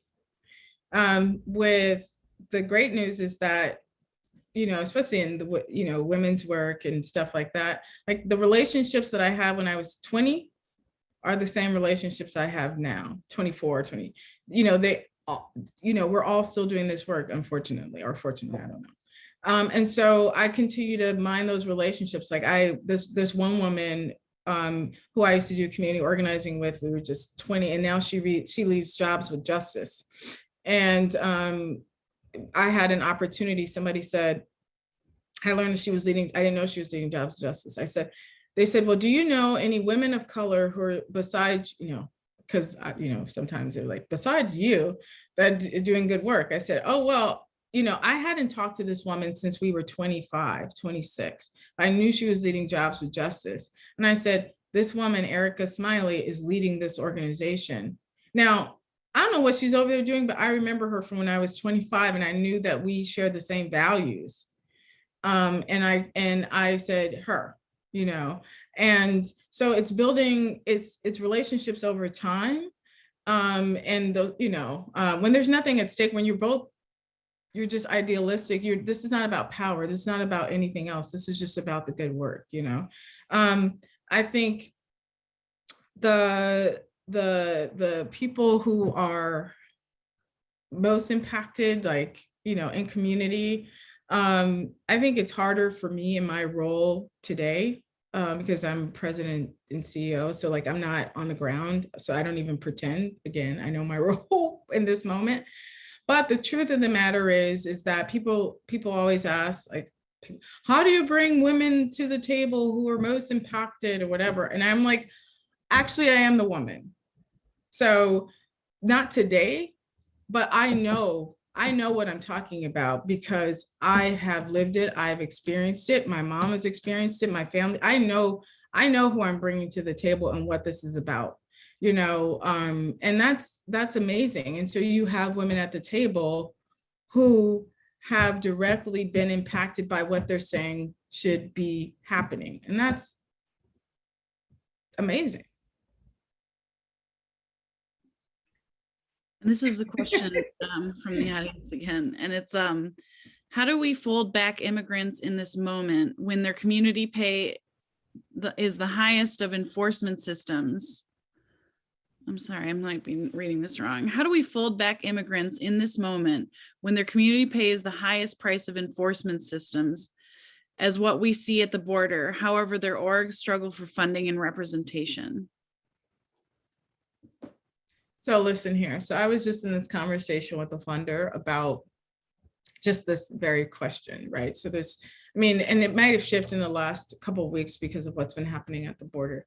But she's a great funder, and she was funding immigration work, right, during Trump, which was, I mean, like, that was like, we all understand what it was like to be doing immigration work under Trump. You can imagine. So, but when Trump left and Biden came in, the organization said that they started to lose money in support because they figured, well, Biden's here, so it's going to be better, or like not as hostile as the previous administration. But that's not how, again, don't get me into philanthropy and what's going on, but that's not how this work happens. Like, there are moments where there's intensity around an issue, but in order for organizations to do work and create the change that they want to see, they need sustained support over time. So now immigration organizations, because what it's been replaced with, the shift has been, especially over the last couple of years, and there's racial equity work, like there's this big but racial equity work that is, exclusive of immigration, which is crazy because immigration doesn't get framed as a racial equity issue when it definitely is. And so, again, I'm all about, like, even me in this moment, naming that and saying, how are we connecting the dots? How are we holding funders accountable that are exclusionary and exclude are defunding or not funding at the same levels immigration work, and not including as a part of racial equity, explicitly racial equity work. So I don't know if that answers your question, but that's something I had. Okay, and what is the status of ERA, and do you think ERA will ever pass? So I love the ERA, by the way. I sit on the advisory board for the ERA coalition, and I just tell you, you gotta love us, and we've been working on the ERA forever, well, in terms of the status, we got the time limit. This is what I know. We got the time limit for states to ratify, changed. But you know what? It's the same crap. We got to we have to get it through Congress. So even if we have enough states that have signed and now we can like move it, it stops there.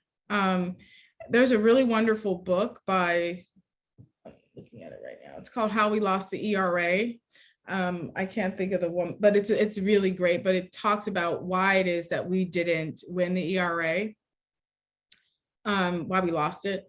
And some of those lessons are still true today, because a lot of the slow progress of many of these issues it's about, how slow change can be, but it's also about these other things that we don't talk a lot about, is about, narrative change and the way we see women, the way we see people of color in society, and the representation of groups that inform our mobilization efforts and our policy outcomes. I think with the ERA, one, literally, I can talk, whoever this question is, I can tell you so much more. But we were just talking about, well, how do you make the ERA, relevant to young people who see it sort of as like, the ERA, what are you talking about? So like, we've been in these conversations around the ERA, but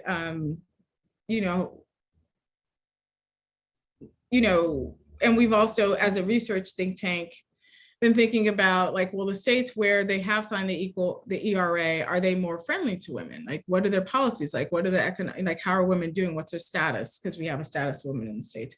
But, the work continues, obviously, but,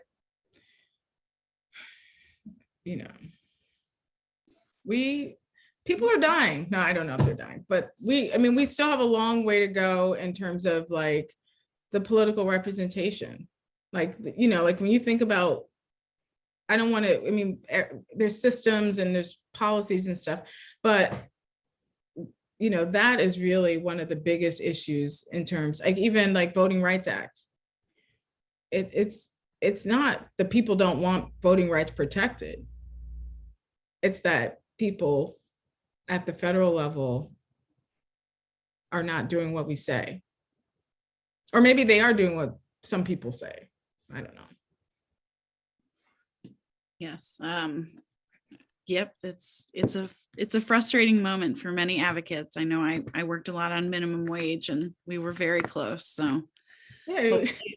Hopefully we can get some more reflective government in there and everyone here will run for office and then we'll be good. There's 161 of us, so this should be good. But yeah. So another question that somebody had was, you mentioned growing up in LA. Did the Rodney King travesty impact your perception of police brutality that was exposed over the last years? So I was, well, I can't remember how old I was when Rodney King happened. I was definitely, home in California. So I have to be honest with Rodney King. Again, I'm very clear that I had a very, at 2 or like whatever, at a very young age, it may have been irrational because like I had not had any interaction with the police personally, but the stories, the fear of like being pulled over or the policing or, like that was the stories were there. The fear was there. Like I remember anyway, I can tell you other stories about like how messed up that was. But so when Rodney King happens or when these other things happen, they are horrific. They are horrifying. They are all of the things that we say that they are. But if you were to ask me if I found them shocking or unbelievable, then I would say no. That's that, and that is the sadness. That is the horrible part about it. Did it shape me? What shaped me, I talk about in Born Bright. I talk about the Rodney King.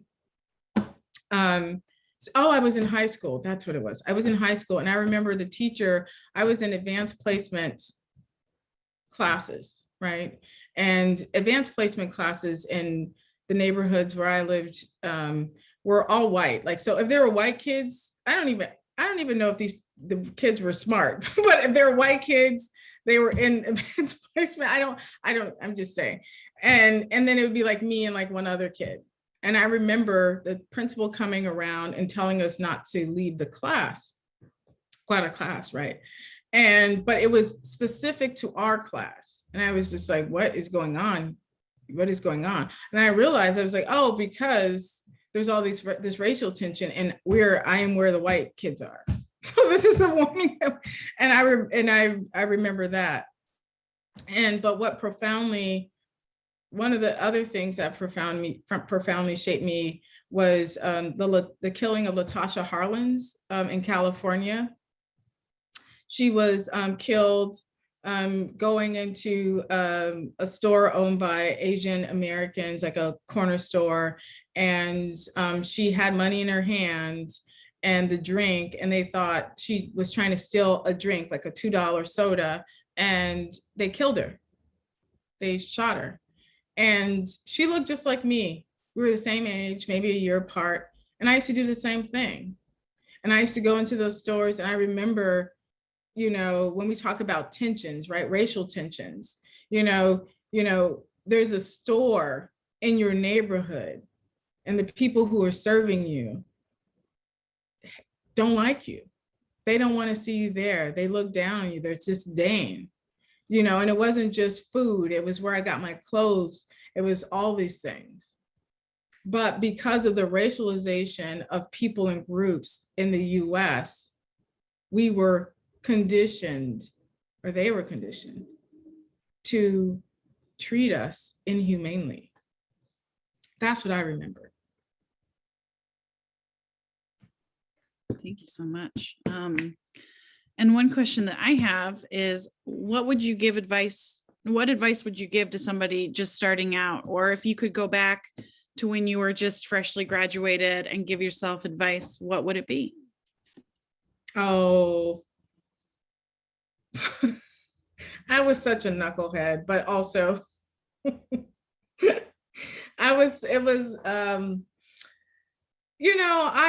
I don't even know, because it was such an amazing time. I think that if I had a piece of advice for my early 20s, like right when I graduated, would be to seek out a mentor, but mentor not in the way like you need a mentor to tell you, but like a person who can help you navigate this work in a way that is that you admire, that you think is doing good work, and ask them the same questions that you've asked me today about their work, their journey. And I didn't, because until I got to graduate school, and I was just like, well, you know what, you're going to flunk out if you don't find an ally, you don't find some support. But before, I was just so idealistic. I thought like I knew I could do it and figure it out.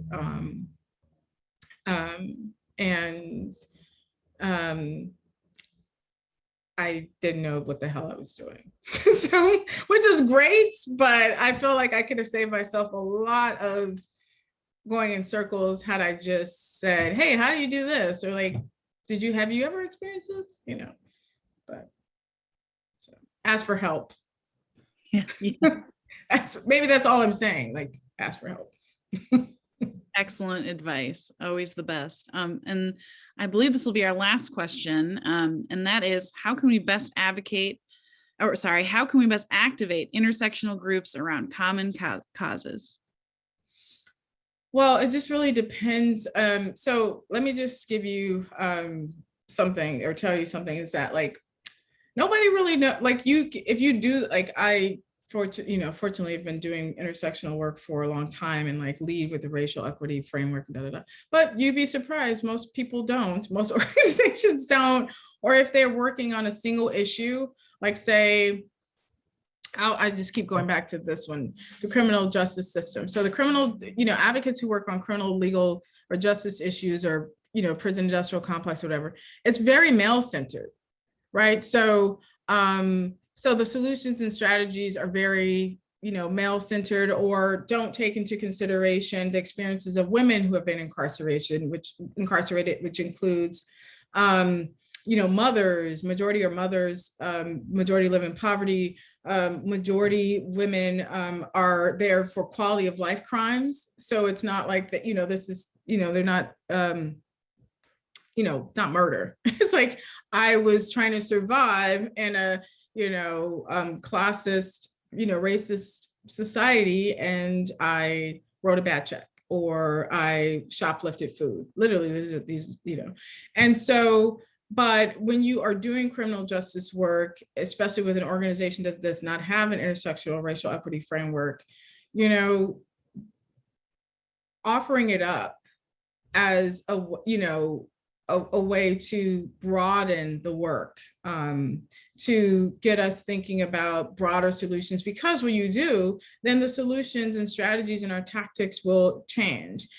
And then you will need to bring other people into your work, because you don't have the capacity to really be focusing on all these issues at the same time. So, if you're doing criminal justice work and you don't have an organization that works on women in incarceration, you need to make a relationship. You need to build alliances. You need to bring those people to the table.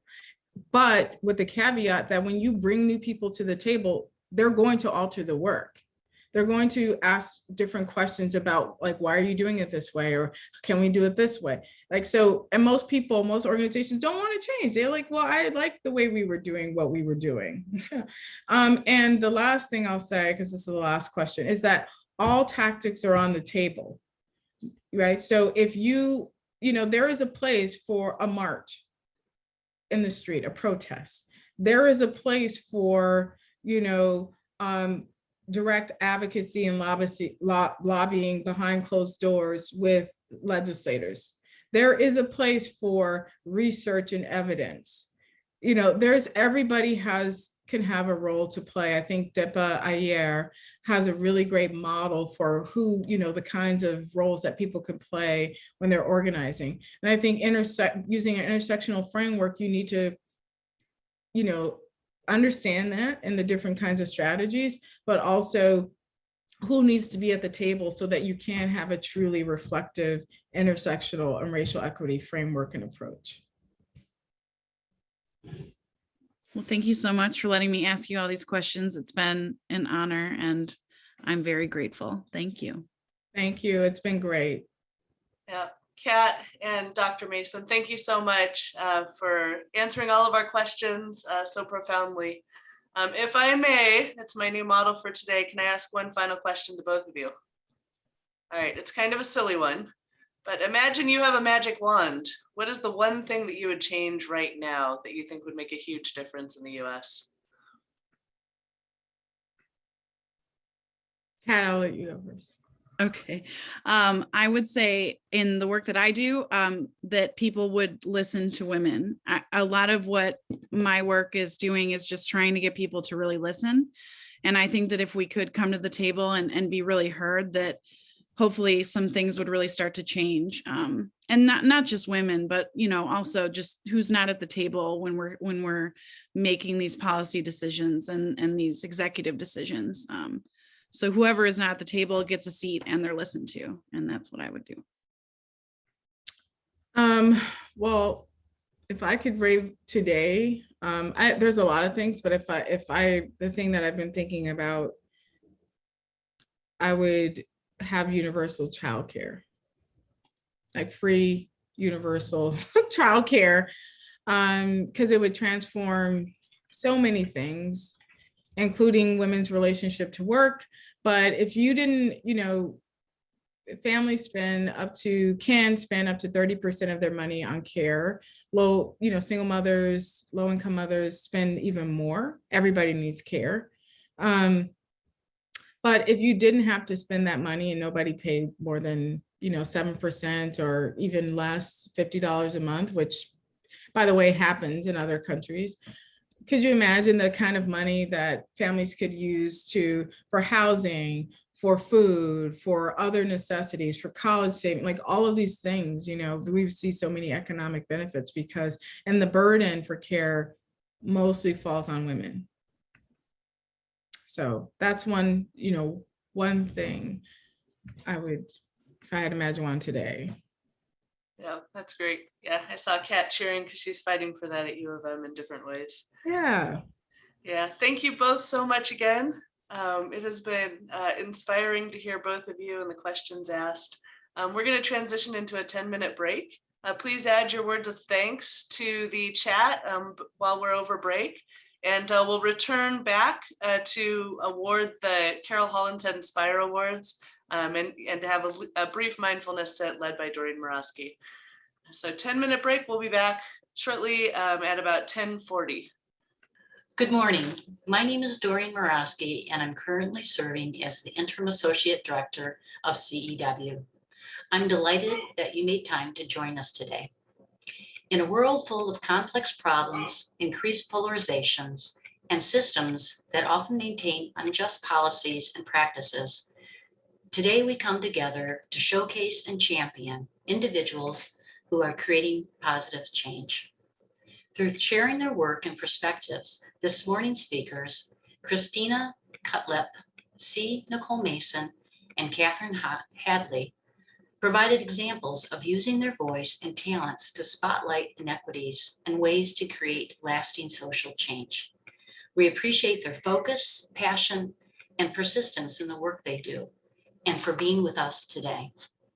To help us transition into the next portion of the symposium, I will begin with a short mindfulness activity, followed by the presentation of the Carol Hollenshead Inspire Award for promoting equity and social change. We will then hear from a panel of this year's awardees. An integral part of the Inspire initiative is pairing advocacy, social change, and activism with skills that enhance a sense of well-being, focus, and interconnectedness. I will introduce one such skill, mindfulness meditation, and guide us in a short mindfulness practice. If practicing mindfulness meditation is new to you, no worries. I will provide guidance. Today's practice is brief and intended to help us arrive, settle, and to be more fully present as we listen and learn from our accomplished panelists. Before leading the meditation, I want to acknowledge that we benefit from and are grateful for diverse cultures and traditions across the globe that have collectively passed on a wide variety of contemplative practices that encourage reflection, silence, and centering into the present moment. Engaging in such practices supports the individual by cultivating a sense of awareness and well-being, and benefits the world by enhancing one's capacity to create connection and community and to become agents of positive social change. There are many forms of contemplative practices, including meditation. Mindfulness meditation is one form aimed to help us focus our awareness on the present moment as it unfolds moment to moment and without judgment. Research on mindfulness continues to find a wide range of benefits.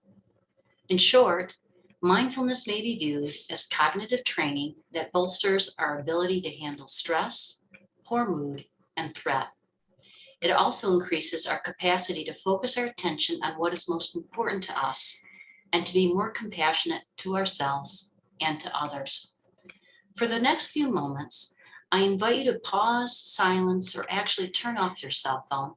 And if you are trying to multitask, to give yourself permission to stop, at least for a few minutes, and to follow my lead as is comfortable for you. This guided experience is designed to gauge all levels of practice. If I invite you to focus on a sense or part of your body that is not accessible to you, try to gently shift your attention to your breath instead. So as we get started, first I want to take a moment just to encourage everyone to just take a moment just to get as comfortable as you are, wherever you are seated. And in a moment, I will be sounding the sign of a tone and just invite you to follow the sound of the chime until you can no longer hear it. Just allowing the tone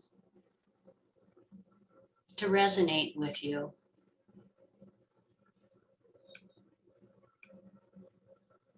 And in this moment, if it's comfortable for you to do so, just closing your eyes. And if that's not comfortable, no worries. Just go ahead and avert the gaze into a neutral position. This is a way to signal to the body, this is a time of going inward. So as the mind becomes a little bit more still and inviting the body to do so, just taking this moment to invite a sense of ease within the body. So maybe in this moment, just focusing on wherever you are and just sensing whatever's here and available to you in this moment. So maybe there are sounds in the room around you. Maybe there are certain smells. Whatever's here, just allowing it to be. And just knowing that these sensations are part of this present moment experience. And knowing anytime through this meditation, the mind may wander. And that's what the mind does. It tends to think of moments before this one, or maybe worrying about moments to come. But if that happens at any moment, just allowing the body to notice that that's what's happening. You're aware of what the mind is doing. And then in this moment, just gently bringing your attention back to wherever you intend your focus in that moment. So in this moment, I'm going to suggest or invite you to maybe just pay attention specifically to the body as it's breathing. So just becoming aware of the body as it's taking in air and releasing air. Not needing to change it in any way, but just truly noticing the body breathing. And in this moment, just experiencing and sensing in whatever is available to you in this moment. So maybe with the breath, you're experiencing some movement in the body. As the air comes in and moves in different parts of the body.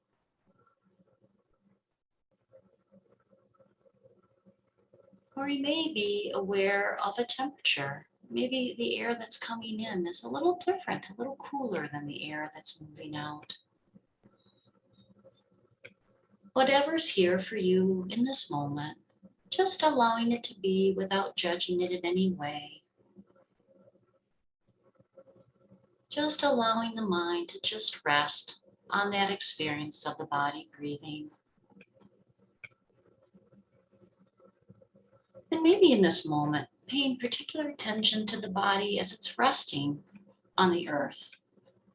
So maybe sensing what it feels like for the feet to make contact with the earth beneath it. Or maybe even the thighs or the buttocks making contact with the chair underneath you. And maybe just inviting the body just to sink in a little deeper and just releasing in this moment. Maybe almost as the body is releasing air on the exhale, just allowing the muscles just to ease in and to let go. Just a little bit more deeply right here and now.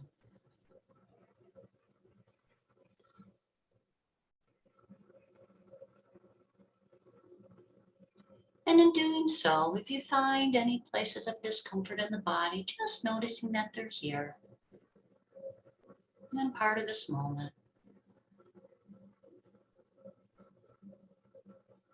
And maybe just extending a sense of compassion for that discomfort.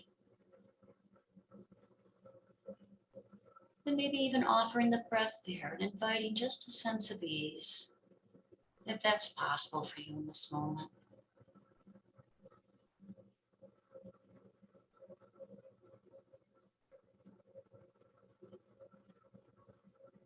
But again, knowing as the mind might wander, just if that's happening, just bringing it back to this experience right now of sensing the body breathing. One breath following the other.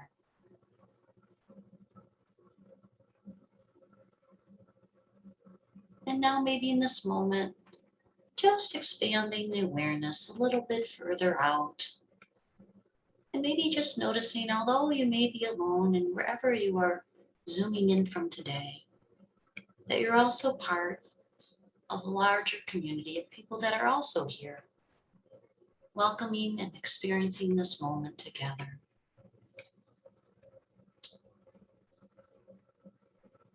In just a moment, I will ring the tone 3 times, and again, just inviting you to rest your awareness and experiencing the tone in whatever way it resonates with your body. And then when you're ready to do so, gently open your eyes and rejoining the group that is assembled here today to hear from this panel.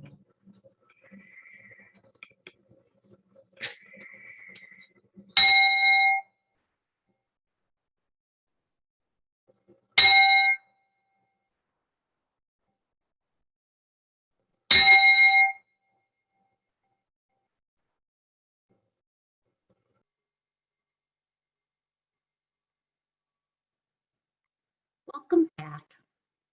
That mindful meditation practice that you just participated in was about 6 minutes long. Just think about how 6 minutes spent in a centering activity can alter your state of being and connect you to your inner resources. By assisting in quieting the noise, both internal and external, these practices help us focus and tune in to what is actually happening now. This strengthens our ability to intentionally respond in ways consistent with our core values. Gratitude, compassion, and love are powerful mindsets that can be cultivated through contemplative practices, supporting a sense of well-being while enhancing our feeling of connection to others, forging a path to social activism. From this place of groundedness, we can strengthen our ability to lead from our center and carry on with integrity during these complex and turbulent times. I am now pleased to introduce the CEW Carol Hollenshead Inspire Awards and to present our 2021-22 recipients. The Carol Hollenshead Inspire Award for Excellence in Promoting Equity and Social Change recognizes U of M staff, students, and faculty whose sustained efforts have resulted in greater equity in the university community or beyond. It was created in honor of our former director, Carol Hollenshead's 20-year tenure at CEW. Carol spent her entire career at the University of Michigan, serving at the Institute of Gerontology, the School of Nursing, and the Office of the Vice President for Research, before becoming the director of the Center for the Education of Women in 1987. Carol was a righteous feminist known for her passionate pursuit of equity for women and other marginalized groups. She received numerous awards, including the 2008 Sarah Goddard Power Award by the Academic Women's Caucus for her constant, tireless, and unflagging support and promotion of women. And in 2018, the Women's Center of Southeast Michigan awarded Carol the inaugural Jean Campbell Award for activism on behalf of women. On a more personal note, I was hired by Carol in 1995 and was inspired by her passion for the work, ability to navigate complex systems, to drive change, and her dedication to her family. At this time, I would like to say a special thank you to the selection committee, Letha Chatia, Chris Urett, Loretta Thomas, and Bruce Wilson. It's an honor to have you as partners in this work, and we appreciate the time and care spent in reviewing applications and arriving at a consensus. I also want to thank CEW staff members who work closely with this initiative, especially Sarah Prince, Lavasha Mundy, Janice Rubin, and Shay Vaughn. In addition to participating on the panel today and recording a lightning talk about their work that can be found on our website, each award winner will lead a workshop related to their work sometime over the next 10 months. The workshops will allow a deeper exploration of each awardee's work and also include a hands-on wellness activity aimed to building coping and resilience skills. Visit the CEW Plus website in the days to come for a time, date, and description of each of the workshops. And if you have yet to view the lightning talks, I highly recommend you to take time to do so. The talks are brief, insightful, and each distinctively informative and inspiring. They are a reminder of what is possible when we follow what has meaning and purpose from our own unique experiences. It's my pleasure to recognize our 5 2021-22 CEW Carol Hollenshead Inspire Award recipients. At this time, I will provide a brief introduction of each recipient, and in just a few minutes, they will have the opportunity to introduce themselves and their work in their own words as we begin the panel discussion. It is my pleasure to introduce the first awardee, Mary Lee Borno, as a professor of biochemistry and biology in the Natural Sciences Department at the University of Michigan, Dearborn. Her lightning talk entitled STEM Women, the Stories and Paths That Illustrate the Journey to a STEM Career. Her workshop will be scheduled for the month of February 2022. The next awardee is a group recipient. The group is Developing Future Biologists. It's an educational outreach organization led by graduate students, postdocs at the University of Michigan. Its mission is to ensure the next generation of biologists, regardless of race, gender, or socioeconomic status, can learn the core concepts of developmental biology and are made aware of the vast opportunities that exist to pursue a career in the sciences. Their lightning talk, entitled Developing Future Biologists, Removing Barriers for Students from Underserved Populations Who Wish to Pursue Careers in Biomedical Research, can be found on our website. Their workshop is scheduled for March of 2022. Becky Gleinberg, a postdoctoral fellow in neurology, is representing the group on the panel today. Our next awardee is Christy Gamarel, who is the John G. Sorrell Assistant Professor of Health Behavior and Health Education in the University of Michigan School of Public Health. Her lightning talk is entitled The Love Her Collective, a community academic partnership to work towards inequity with and for trans women of color in Detroit. Her workshop will be scheduled for the months of June in 2022. Our next recipient is Nicola Lenhart, Professor of Chemistry and Biophysics in the College of Literature, Science, and the Arts, and the coordinator of the D-RISE program.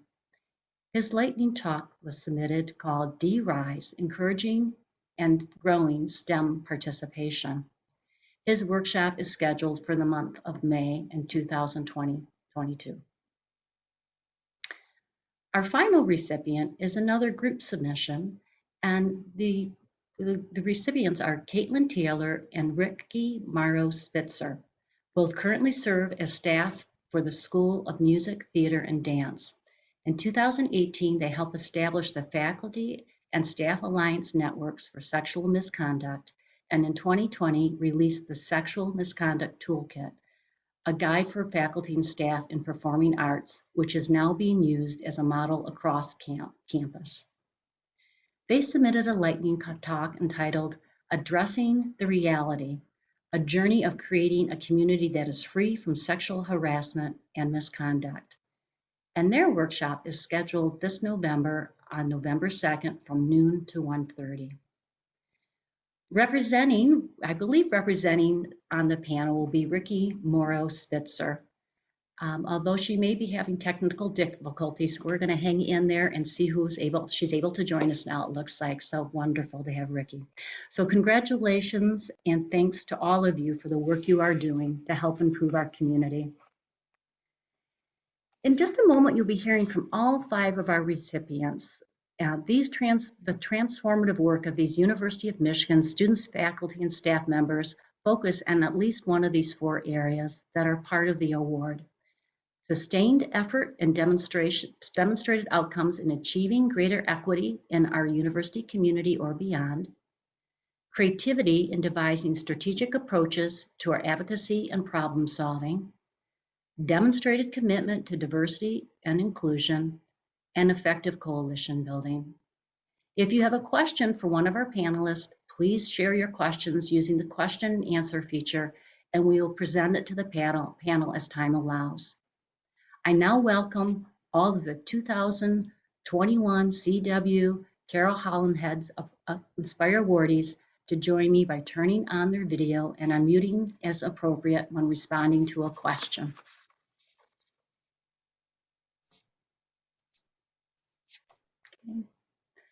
Well, here we are. So to begin with today, and welcome to all of you. I really am delighted that you're here and look forward to our conversation together.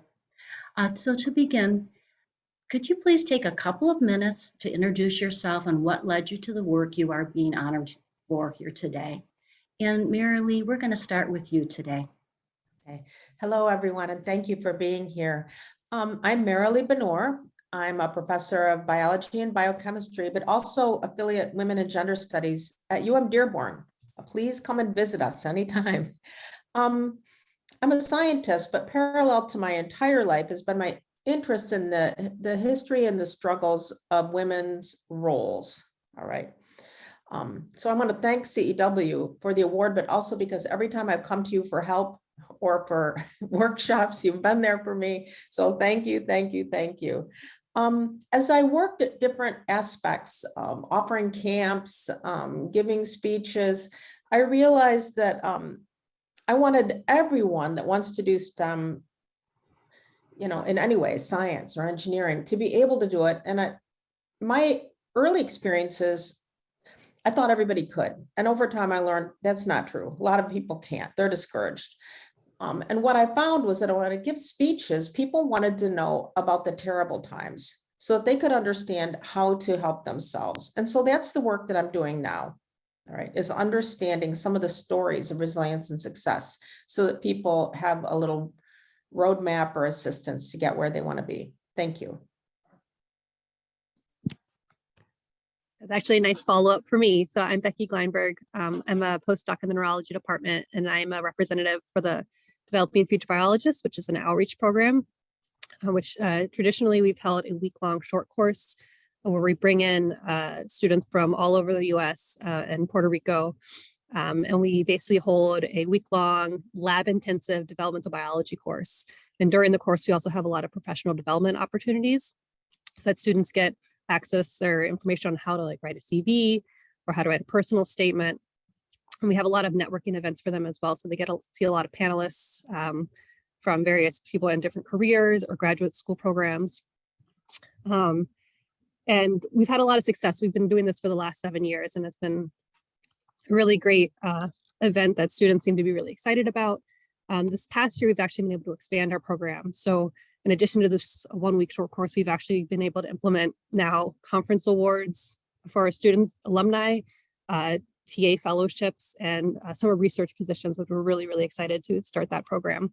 And this fall, we also have a research symposium set up, a virtual research symposium, so they can basically reconnect with some faculty at Michigan and learn about the research here. So we're really excited about the future of this program and hoping we can help these students out and get them into scientific careers.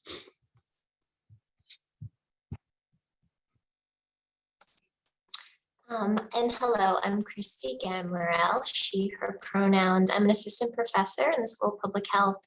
We're being honored today for the work of the Love Her Collective, which is a community academic partnership with the Trans Sisters of Color Project in Detroit. It's an incredible honor, and CEW Plus has also supported us in bringing in some student funding to help work on this collaborative. So it's really exciting. And I think Dr. Mason spoke very nicely and about a lot of the things that we seek to address and try to achieve in our work. I personally have been working towards gender equity and racial equity in the context of HIV prevention. Times have moved a little too slowly when we think about the inclusion of transgender women of color in this work as leaders and visible, both in research, in policy, and in our academic institutions. And so I'm just feel incredibly lucky in terms of what brought me into this was that I was trusted by transgender women of color in Detroit, who have very few resources, but are incredibly fierce and resourceful and really guide our work. And you can learn more about it in our lightning talk. Yeah, good morning. My name is Nicola Lehnert. I'm a faculty member in chemistry and biophysics. And again, thank you to the CEW for the award. And it's a real pleasure for me to be here today. So my story started when I started teaching our upper level inorganic undergraduate course here in the chemistry department. And I noticed that there was really a lack of diversity in the class. And, you know, I came from Germany, so I'm not so familiar with all of the history, but it was very noticeable. I think there was one African-American student in the class out of about 40 or 50 people, right? And so that actually led me then to start an outreach program with a high school, Cass Technical High School in Detroit. And there are certainly different ways you can do this. So of course, one model is to bring in a larger number of students, right? And then bring them to campus and, you know, show them how cool science is. But I wanted to do it in a different way. I wanted to be more intense. And I wanted the students to be able to actually build networks here on campus. And so I started this program, D-Rise, which is actually a 7 weeks summer research internship where the students come to campus and they stay on campus for 7 weeks and they work in the laboratory here in the chemistry department. And they're here the whole time as part of a lab, and essentially they work like an undergrad and do full-time research. And at the end of the 7 weeks, they have enough data to actually prepare a full-size, research poster, and then they present their work at a conference here, a graduate student research symposium in chemistry. They can also take these posters then and they compete in the Detroit Science Fair.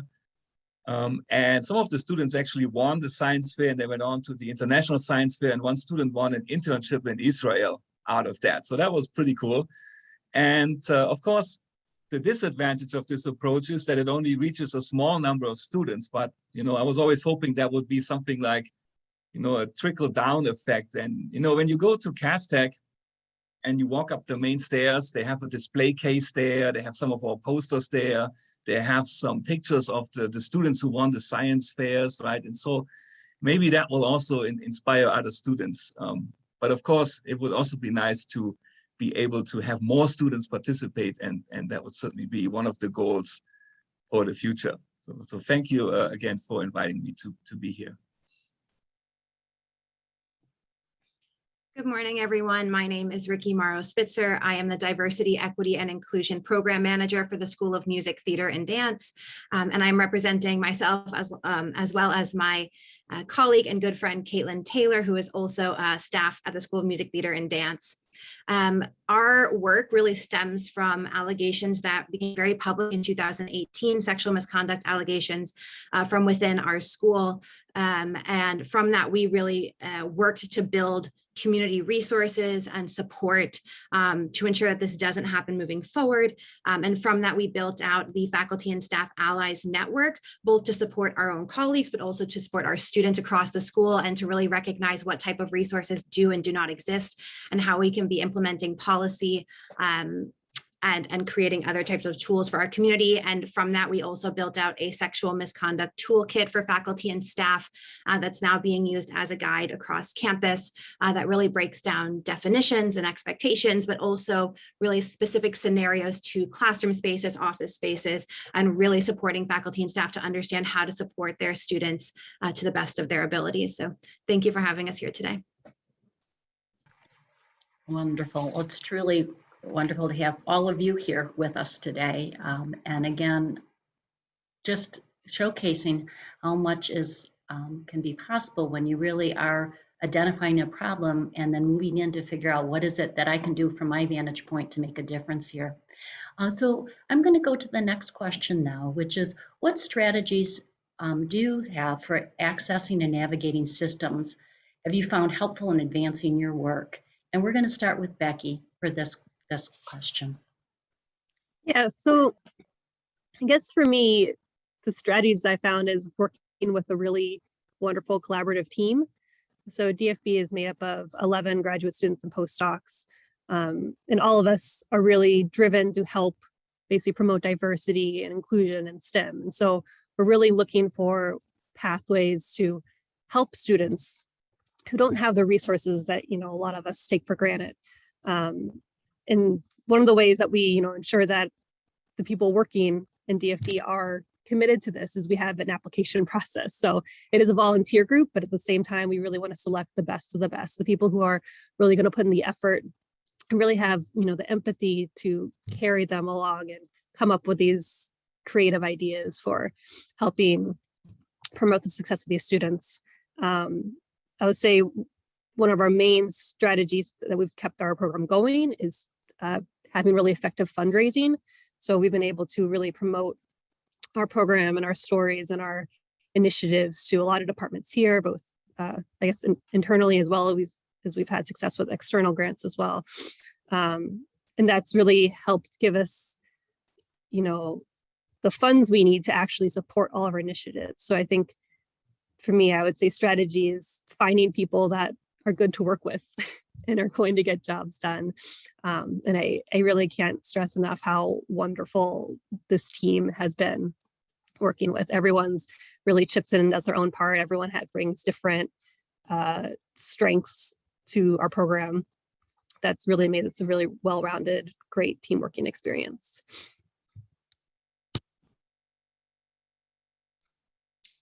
So I guess if I'm going to be honest, some of the most challenging things that we've struggled with in navigating some of the red tape around the university and funding allocations and systems in terms of working with really marginalized communities.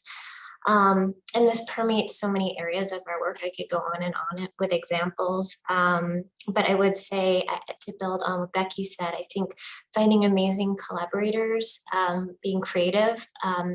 My co-pilot in a lot of this work, Laura Chapman-Kakmek, has been working across multiple departments and schools, have signed on to an equity review of our human subjects payment program, and thinking about how we can think about people who might not have bank accounts, who might not have a safe place to live, trying to get adequate compensation, ensuring, and my department is incredibly wonderful in terms of thinking about adequate compensation and for folks who are working on our team who might not have the educational background of others, but have all of the other skills, if not more than others.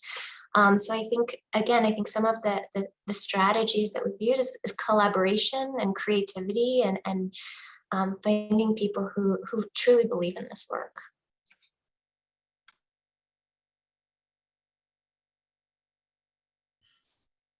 Yeah, I think this is going to be a reoccurring theme now. So kind of following the lead of Becky and Christy, my advice would just be talk to people, right? So when I decided to do my outreach program, I was immediately challenged with all kinds of logistic problems that come with this, right? And I'm a full-time faculty member. I do teaching, research, all kinds of other stuff, right? And so you run into a barrier there. And for DRISE, we're bringing the students to campus, and then they go into these different research labs to work there. So all the research labs, all the host labs need criminal background checks. You need to arrange for all the housing on campus and all of those things.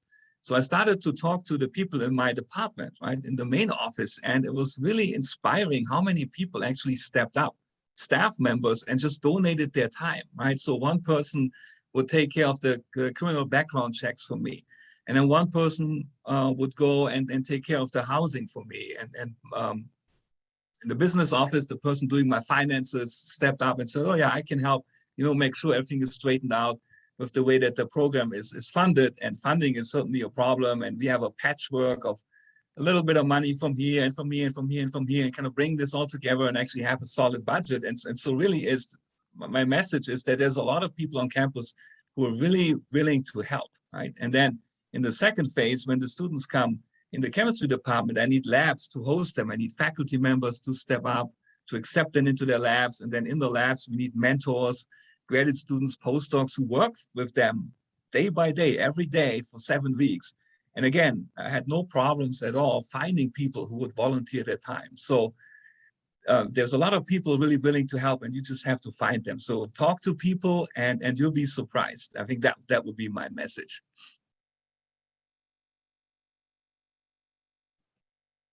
Apologies for cutting out. I hope I can stay throughout this entire answer, but from what I did hear from other folks, I think echoing really similar ideas, the first being collaboration and just finding people to collaborate with on this work. I think it can be really isolating to do advocacy work. And so finding at least one other person to be able to work with, I think is really huge.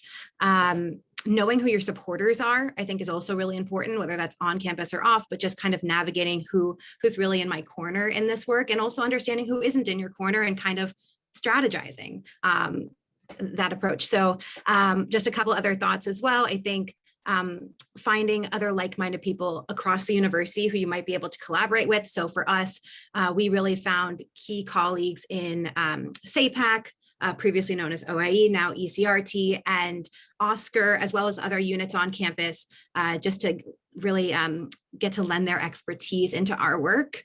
And then I would just say, I think when we were starting out, we were looking around the university, looking for specific resources and realizing that they actually just didn't exist. And so I think just knowing when to say, okay, it doesn't exist, so how can I create them? So those are the things that come to mind for me.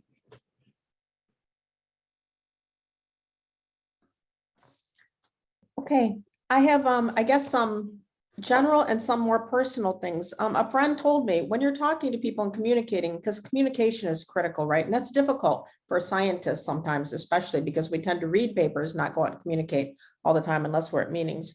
But also when I'm trying to make a case or talk to people about things, I have had to learn not to confuse someone merely being polite with them understanding what I've said, which means maybe I need to work a little harder to get them to understand what I'm doing. Making sure that you, while you're advocating for others, and everyone is advocating for others here, they're doing all their work, make sure you advocate for yourself. Otherwise, you're going to undermine your own efforts. Okay, so you've got to get, and again, finding support. It looks, everybody went a little bit outside of their comfort zone to do this work. And that's communication, and that's reaching out, and also letting people find you.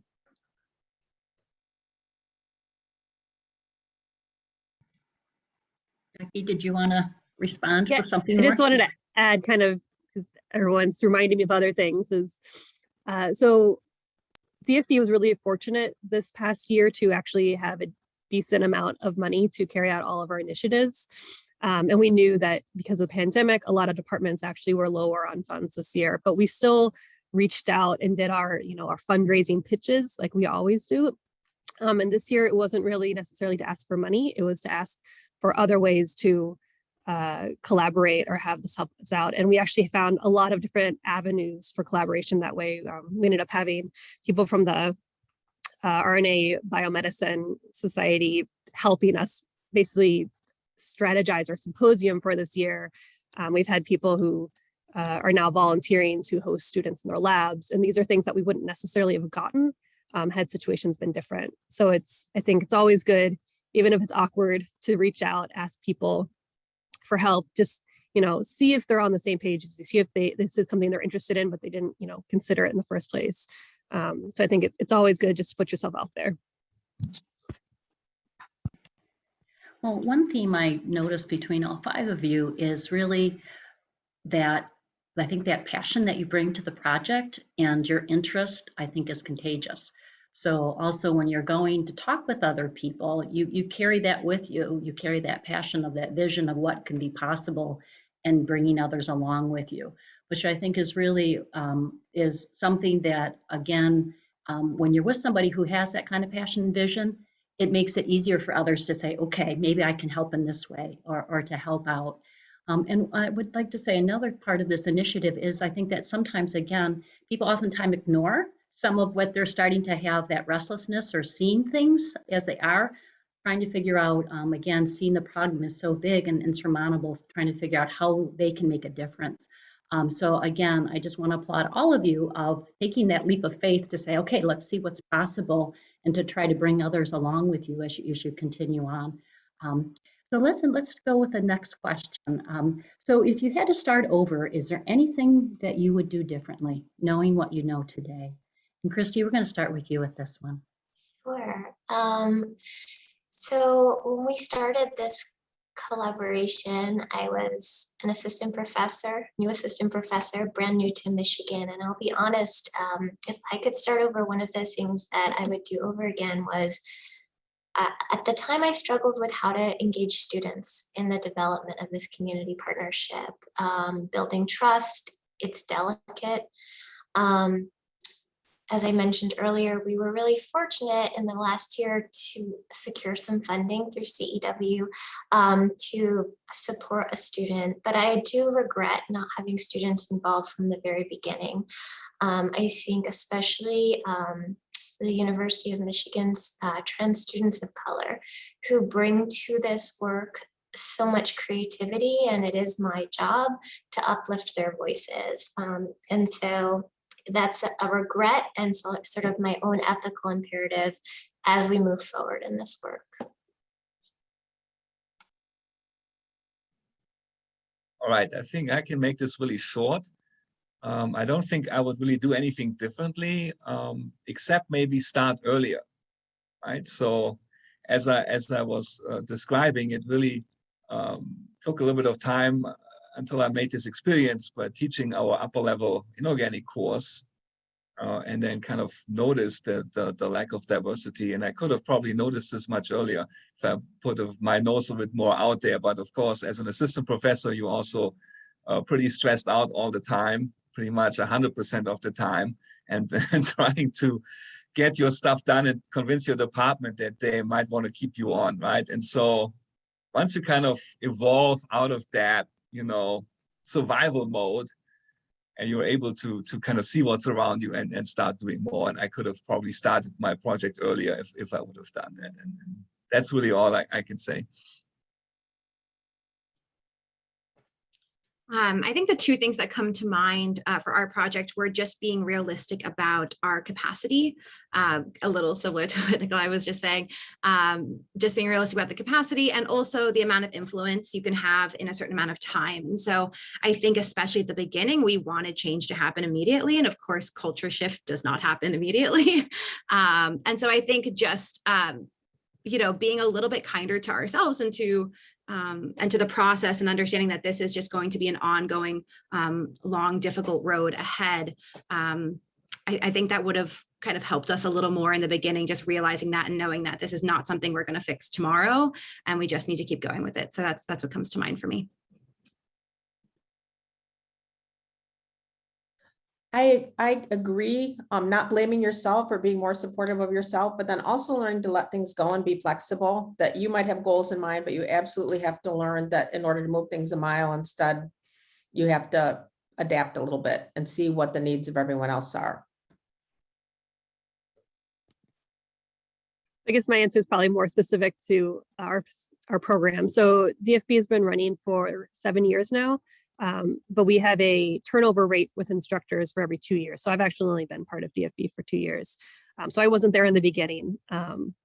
So I can't necessarily know exactly what intentions were in the beginning, but I do kind of suspect that the original founders didn't realize how big this was going to get and how stable it was going to be over the years. And so there were some practices put in place to try to determine how effective this program was. Our ultimate goal is to get students from underrepresented communities into scientific careers. And we didn't really have the best way for assessing that. So I think just a more practical, what would I have done in the beginning is really set up a better tracking system for our students, for our former students, to make sure that our program actually is making a difference. And I think this could have helped inform, different decisions year to year of how can we make the program better? What other things do we need to add to our program to actually ensure that our students are actually having success in what we want them to have success in? So that's probably the main thing I would say for that. Wonderful, thank you. So I'm going to move on to asking a question too. If you had a magic wand, what is one thing you would like to change that would help advance your work? So yeah, I would say that, outreach, of course, costs money, and good outreach costs even more money. And, my program actually is very expensive because we're housing the students on campus. We have to provide the housing and we have to feed them and everything. So for my program, it's about $5,000 per student, right? And so one thing we could do with the magic wand is just have more funding in order to be able to bring in more students. And here on campus, it's very easy to find seed money, right? If you have a new idea and you need seed money, there's lots of places you can go. But once you are seeded, then things get really difficult. And so what I would really wish for is that the university as a whole would put aside a pot of money that is dedicated to outreach, and where programs, especially programs that have shown to be successful, can actually go, and apply for funds. And then also that there is some continuity, excuse me, right? So I have to go every year. I go to the college. For example, my college, I ask them for money. I also need a chaperone because the participants are high school students, they're minors, so there has to be some of them in the dorms. I have all these costs, and I try to find people who give me a little bit of money here and there, but I have to do it every year, right? I cannot plan more than 1 year in advance. And so, having a dedicated pot of money that the university puts aside would also maybe provide funding for 4 years, 5 years, or something like that, and you could actually plan ahead a little bit more, right? And so I think that is a big challenge. It's a surprisingly big challenge to sustain things here. It is easy to get them started, but it's hard to keep them going. And that's what I would change with my magic wand.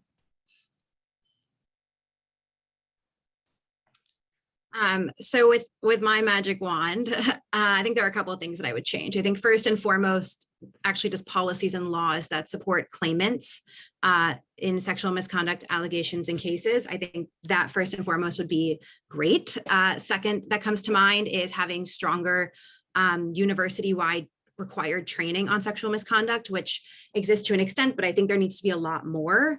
And the final thing I'll say is a bit controversial, but I think that the tenure process makes this work really difficult, to be very frank, especially when allegations are against tenured faculty members. There's so little that can be done. So if I had a wand, I would change some of those processes as well. I keep taking notes. I'm sorry. I think when I wrote down the answer to this, what I wrote down was that I wish I could make other people more empathetic. So they didn't see what work we're trying to do as their loss, but as a gain for everyone, and ultimately their gain as well. And part of that, unfortunately, I guess, does have to be emphasized with laws. I completely agree that it might be in the mission of the university, but there needs to be long-term support, interdisciplinary support, and the way the faculty, I think, need more training in lots of areas. I don't think there's enough faculty training. And I guess that's a lot of things to change, but long-term support for these changes and building it into the system, not just of service, but as part of our real roles would be critical. I'd say I probably have two things. One of them is also money. DFB is also a fully funded, like all expenses paid program for all of our students. And we always want to have it that way because the students that we're serving are very typically from low socioeconomic backgrounds, and they can't afford to do programs for free. They can't do a summer research program where they don't get a stipend because then they can't afford to pay for college in the fall. And so we always want to make sure that what we're giving them is, livable wages, including bonuses if we can, right? Like we always want to pay for their travel and their room and board as well, so that really the money they're pocketing can go towards expenses that they need to pay for. And so, always having more money, you can always impact more students that way. And that's something we've been really trying to do the last couple of years. And I think I came on to this program at a really fortunate time where we did have a decent amount of funds. And that's why we have been able to expand our program and actually have these fellowships available that we weren't able to have before.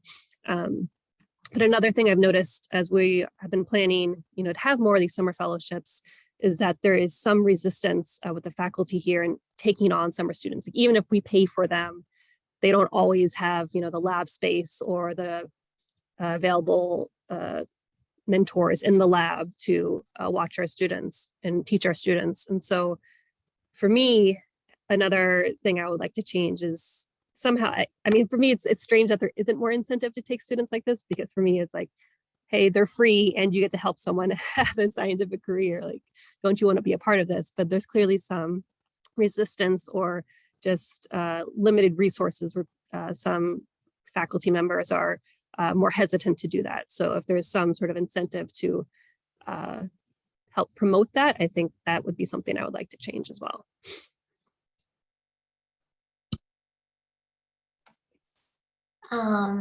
So I agree with everything that was said on this by everyone so far.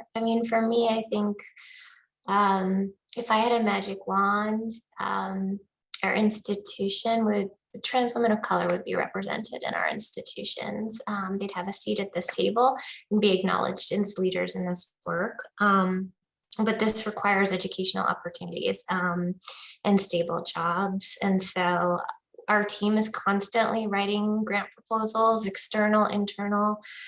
We've had some luck, but this means, we're overwhelmed. And I think it also means that We ensure that the women that are working on our team are making an adequate salary. However, this also means that sometimes education, coupled with all of the things that are going on in people's lives, are not their top priority. And so if I had a magic wand, it would be to remove these systemic barriers to higher education for trans women of color, and supporting them to be represented at the University of Michigan, and funding. I wish I had it to give to all of you. It sounds like it would be really wonderful. So we'll just keep plugging along, trying to make these systemic changes bit by bit. So another question I have, so each of you will present in a workshop throughout the year. Can you remind us again what month you're workshopping in, and what type or what you hope attendees will take away by attending your workshop? So our workshop is on November 2nd from 12 to 1:30. And is called Addressing Sexual Misconduct in Your Community, a workshop for faculty, and excuse me, not for faculty and staff. It's open to everyone. Sorry, I'm reading the wrong notes. And just a quick overview of what to expect. This workshop will include an overview of the work that we have accomplished at SMTD so far, including identifying community needs and presenting resources created, such as the Sexual Misconduct Toolkit, a guide for faculty and staff. And we plan to offer space for participants to reflect on their organization's current climate as it relates to sexual misconduct and harassment, and time to begin considering steps forward. And so you can expect time to be dedicated for presentations, participants' small group discussions, and large group shareouts. And we're hoping that participants will leave with clear, actionable steps that they can take to make their own communities more equitable and inclusive. Okay, my workshop is in February, and because I'm now working on stories of resilience and success, I'm going to offer the workshop that way. It's the kind of research I'm doing, but also I think it's really important. So I want to gather anybody that is interested. And when I do workshops, in the beginning, I often ask people to put up Post-it notes that say what they need and what they can offer. And essentially, that's going to be part of the workshop, is people saying what they need, what kind of insight they would like, what kind of help they would need, but also what can they offer to everyone else. And in this case, it's not supplies or money, but it would be insights and experiences that might help someone else navigate some difficult situation. So the workshop will be some introduction, but also groups meeting with some facilitation to discuss their stories. People have a lot more to offer than they think. And others want to hear it. So that's what it will be about. The Developing Future Biologists workshop will be in March. And I would say this workshop kind of stems from this overall desire to make programs like this more accessible and more available for any students, regardless of like what type of scientific career they're interested in. So our program is very specific for developmental biology, but in theory, the type of course we hold could be translated into like an engineering course or a chemistry course or like a coding course, or, you know, any sort of scientific topic you can think of. And so our workshop is going to be really a step-by-step guide of how to start a program like this. And so we'll actually have part of the workshop will be actually designing the course, like how to, decide on a schedule. We'll have a little brainstorming session on like what labs would work for whatever sort of audience you're interested in. And then we'll also do more of the practical side of how to fundraise, how to give pitches, how to basically build applications for students and instructors. So it's really kind of a crash course in how to make your own DFB.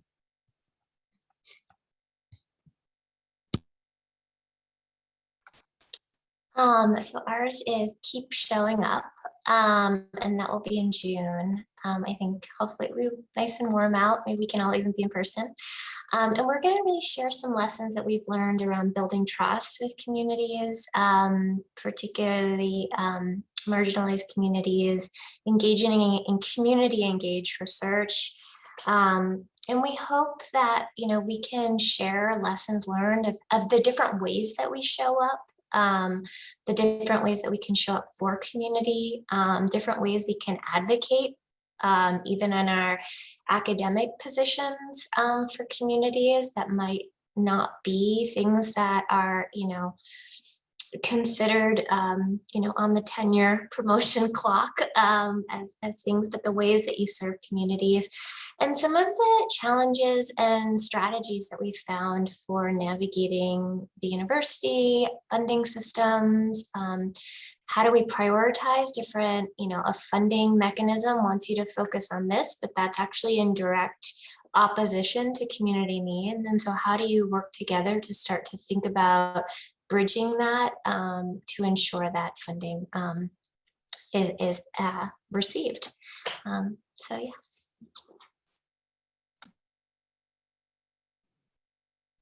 Yeah, so my workshop is still very much in the planning phase, and this will take place around April to May timeframe. And in my workshop, I want to explore this feudal triangle of, outreach, recruiting, and campus climate, and how they are interrelated. And the fact is that University of Michigan actually, they spent a lot of money on outreach. If you just think about Wolverine Pathways, for example, like going to Detroit and offering this supplementary education to all their K-12 students. But then when you look at the result, right, there is no return. So if you look at the number of African-American students immatriculated here at the University of Michigan, the number is flat. There is no increase, right? So how is that possible? And that is kind of the area that I want to go into. Of course, I'm very interested in outreach, and essentially from two angles. The first angle would just be, can we do outreach more efficiently? And certainly D-Rise could be a little bit of a model there when we bring the students in for a longer time and immerse them more on campus life. Can we maybe take something like Wolverine Pathways? They also offer summer programs, but can we put a little D-Rise in there and maybe able to improve a little bit? D-Rise has been very successful, right? 75% of the participants all came to Michigan and they've all graduated with their degrees. So we've been able to really change it, but on a very small scale because the program is very expensive. So we cannot bring in a lot of students, only usually like 5 to 6 per year. So one angle is to look at outreach itself and how to do it. And then of course, the other important part to look at this is campus climate, right? Which is the real deal breaker, right? Michigan has a reputation of being a white school. We have a reputation that minorities are tolerated here, but they're not welcome. And, it's interesting that a lot of the people like me, the white majority, is not really aware of this, but all you need to do is really go talk to the students and they will tell you about it, right? What's going on. And it's not like people are marching around campus with swastikas or something like this, right? It's very subtle. It's what I call this implicit racism. It's, excluding people, for example. You talk to chemistry students of color, they tell you, right? So, when students come together and they form study groups or they meet for homeworks or exams, the people of color get excluded, right? They feel like they don't belong, right? And it happens every day. And you can see how such a systematic exclusion will really, make people feel unwelcome and really make them feel like this is not the place where I belong. And I think if we really want to improve recruiting, we got to address the issues of climate, campus climate, but it's very difficult, right? Because again, it's subtle. And I don't know what to do about it either. So my workshop wants to brainstorm and explore a little bit in this direction, right? And then on the other hand, again, what we're doing in D-Rise, of course, is we're bringing the students on campus and they're part of a research group for 7 weeks and they get to know other faculty and graduate students and undergrads. It's also a bit of an empowering experience for the students. And maybe, it provides a counter experience. So you have your classroom experience being negative, but then you also have your research group and you have your little support group and people that say, yes, we want you to be here and we feel that you belong here, right? And creating this kind of counter experience. This is all very difficult. And so with my workshop, I want to really explore this kind of territory, maybe having a panel of some people who speak to their experiences, and then we can kind of discuss and think about what can be done about this and how can we address that. So that's the big plan, but I'm still working on all the details, and I'm also going to do this with help from my friends from the Center of Educational Outreach. Wonderful. Thank you all. And as you can see, there's so much more that each of the panelists in terms of coming to their programs to really continue the conversation. And so, and to learn more about the work that they've done, and also in terms of what has worked for them, other tips. So I hope that you're able to join them to continue with the program. Well, I'm happy that we have time for just a couple more questions. So I'm going to start with this one, and then just the panel can let me know who would like to respond first. But how can staff identify opportunities on campus in which to participate in systemic changes related to inclusion? Well, as the staff member on the call, I guess I'll take that one. So I guess the first thing that comes to mind to me is really thinking about what actually will impact you or those around you, and what are the specific needs in your community. And when I say community, that could be all of U of M, but that could also be your office, your department, your college, whatever that might be. And so I know for our work, we really saw a clear need, a clear gap in our school, that being that there weren't these supports in place for the well-being of our faculty, staff, and students when it came to sexual misconduct. And that also there were not the resources that specifically address sexual misconduct in a performing arts classroom. And so that's when we decided to build them.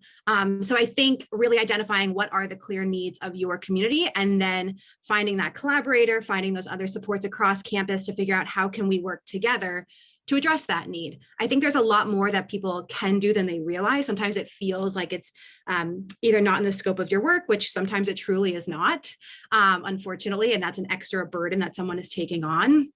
Or that it seems like it's out of your one control. But I think by finding those individuals to partner with and really addressing really specific needs is where I would focus attention, as opposed to saying, I want to do something, how can I get involved?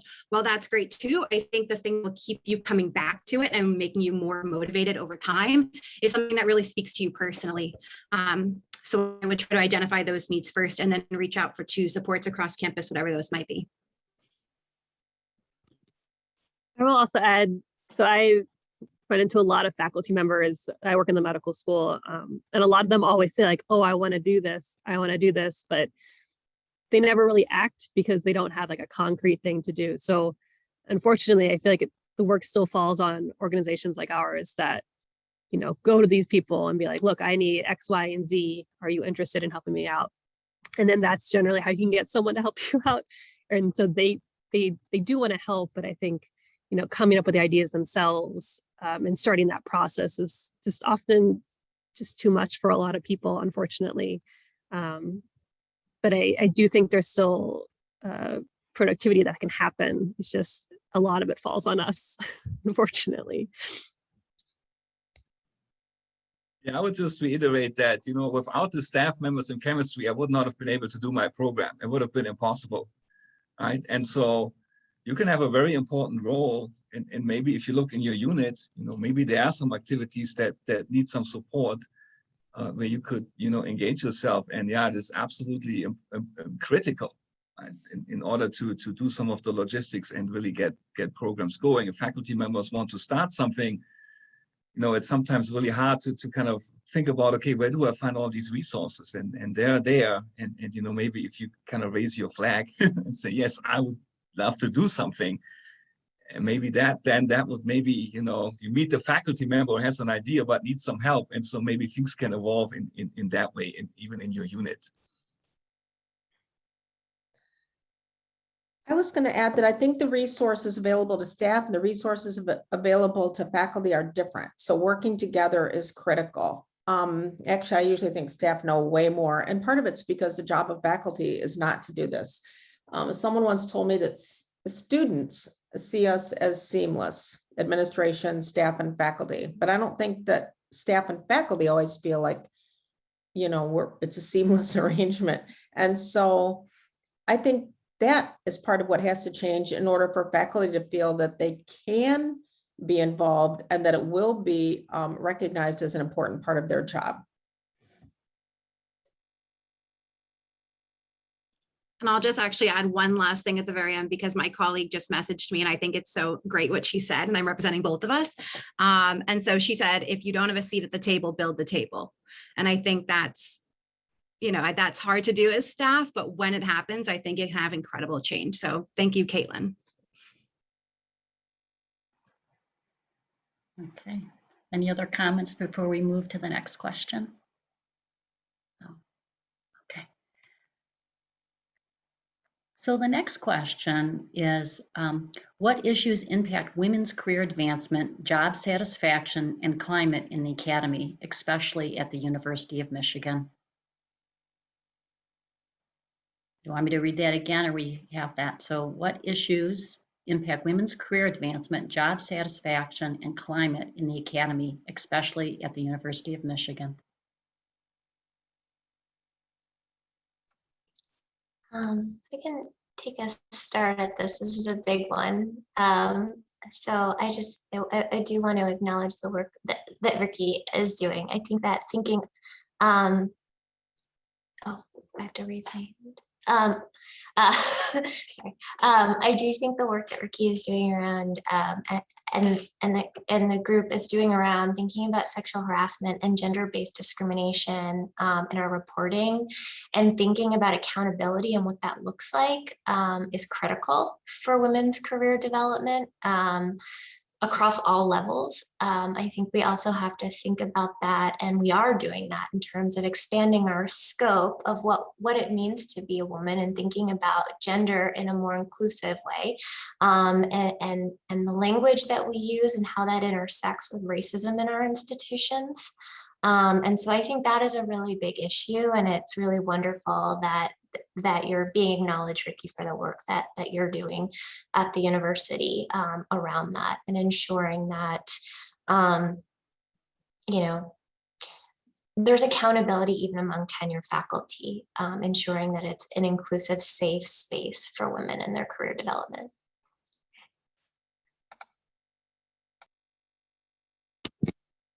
If I can speak from personal experience, this is a conversation I have very regularly, is particularly when you're on an academic track, wanting to have a family while also having a career is something that's not necessarily very compatible, especially in the sciences.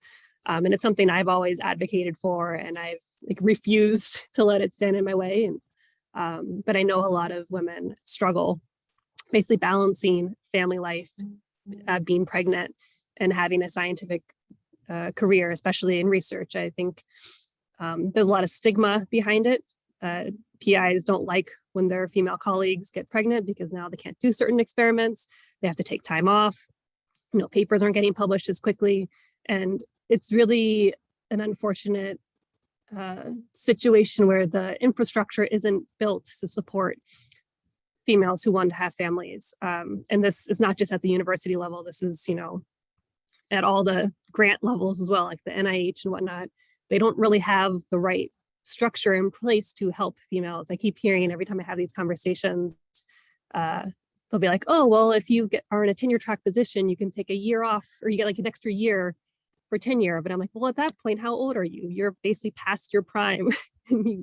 So really the structures need to happen when women are in graduate school or in postdoc positions. I think there needs to be much more support there, both at an institution level as well as, the greater governmental level, to really help women succeed. Because I know I have a lot of friends in academia, a lot of friends with PhDs who have basically quit their entire career path because it's been too hard to juggle and they haven't had the support. And that's something that's really frustrating to me, and something that I really hope there'll be some sort of systemic change soon.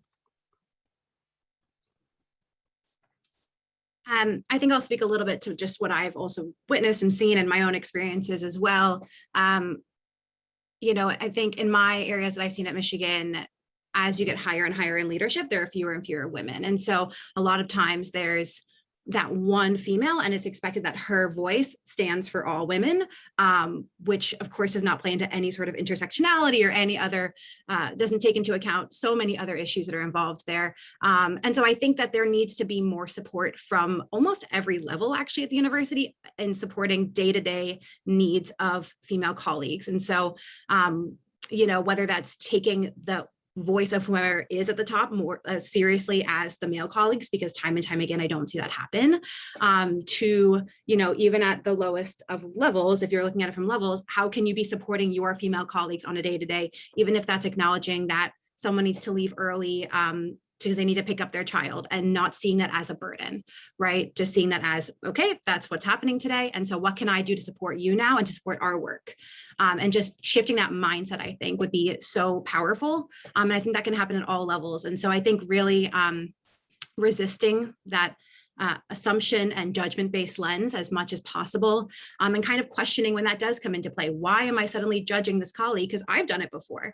I found myself going there because I've been trained to do that. And so pausing and saying, why am I suddenly judging my colleague for saying this or feeling this way or doing whatever that might be? Or why am I suddenly not giving that same judgment to my male colleagues, and then doing something about it? So I think as much as we can kind of question our own lens, and also when appropriate, you know, call in and call out our colleagues, I think that is going to really move forward this work.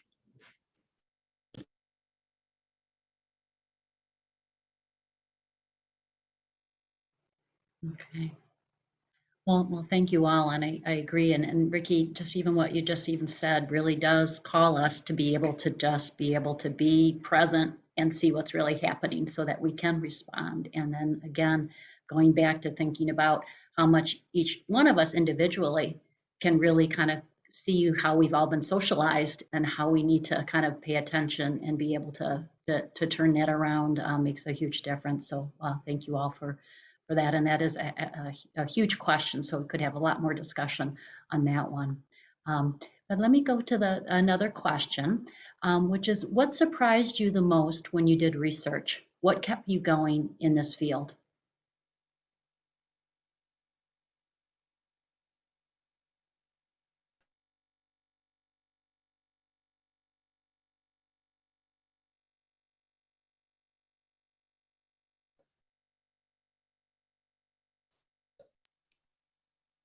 I'm just going to say that finding out that everybody couldn't go into STEM was kind of a big shock for me. So then that was really important because I went to schools and had lots of nuns, and the chair of the chemistry department was a nun. So I just thought this was, everybody could do what they wanted, and just not everybody wanted to do it.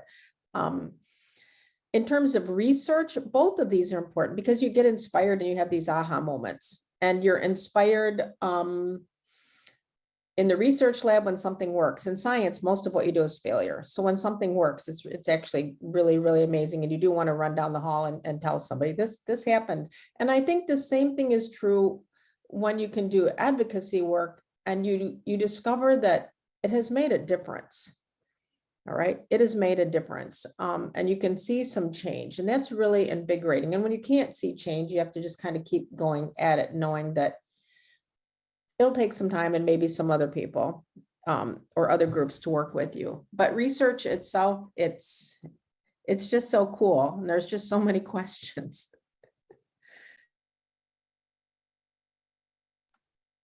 I guess I would say that one of the exciting things that surprised me a little bit was, you know, that research is really important actually to the communities that I serve, and understanding why it's important. And they were the ones who led this. And that has been really exciting and a surprise. And that's also what keeps me going, is that they are, the ladies that I work with in Detroit are, you know, we're implementing a group intervention right now, and we were debriefing yesterday, and they were just so excited about it. And you can just see there's so many challenges. You can hear about it on our workshop. But just this small little group program that we're evaluating is making a difference, not just for the women who are leading this, but also for the participants in the program. And so those types of things just really keep me going.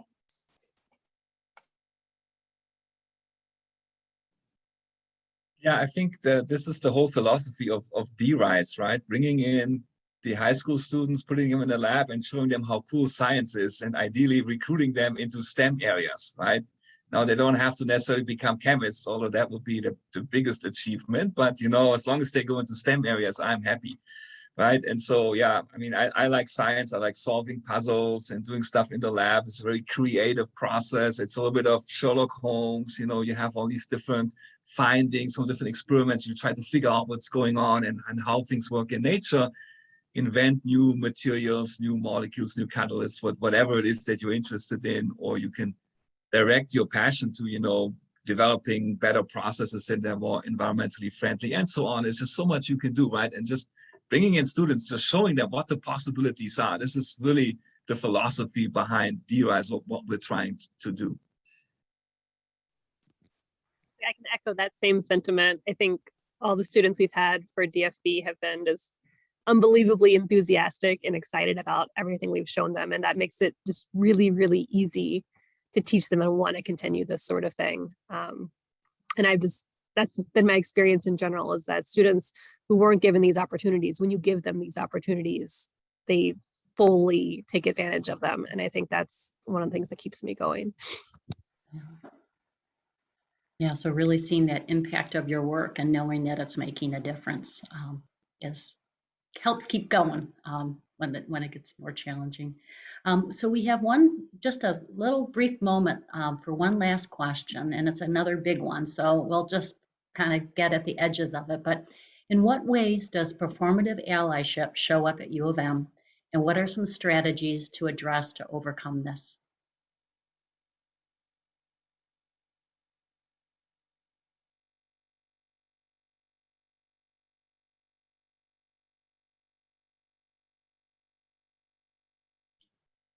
I can start off on this one. I think it's really easy to say that we value a community and just put that into words and say that, or we value an individual. And it's a lot harder to follow through on that. And so putting, you know, we really value this person on our team, but then every time that person has an idea, not putting that into action, right? Like I think that is a really easy example that comes up, I think, all the time. And so I think it's taking a moment to say, okay, we need to be doing better in valuing these individuals in these communities. And so how can we do that? And part of that process is either having a conversation with those individuals and saying, what would make you feel valued in this process, and not making those assumptions, and then B, actually following through on them. So I think that's like the most generalized way that I can answer that. But I think that happens so often that it's really easy to put out a blanket statement, and it's a lot harder to do the follow through, but it's also really possible to do the follow through. And sometimes it doesn't take that much more time. It just can feel like it does. And so I think whenever possible, ensuring that if you're going to say that we value something or we value someone, making sure that you're going to show it as well. And that's not just in written statements, but that's ensuring that that person actually says, yes, I did feel valued at the end of this project or at the end of this day, whatever else that might be. Wonderful. Well, I think we're going to need to stop it there, although there's so much more that we could go on with that question. So thank you, Ricky, for taking that on and at least opening the door for discussion there.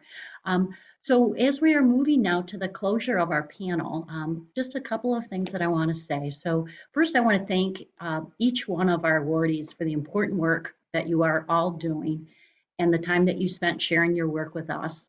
And again, I invite the audience, I see people are doing that, but to use the chat function to offer your appreciation and any comments that you have for our wonderful panelists.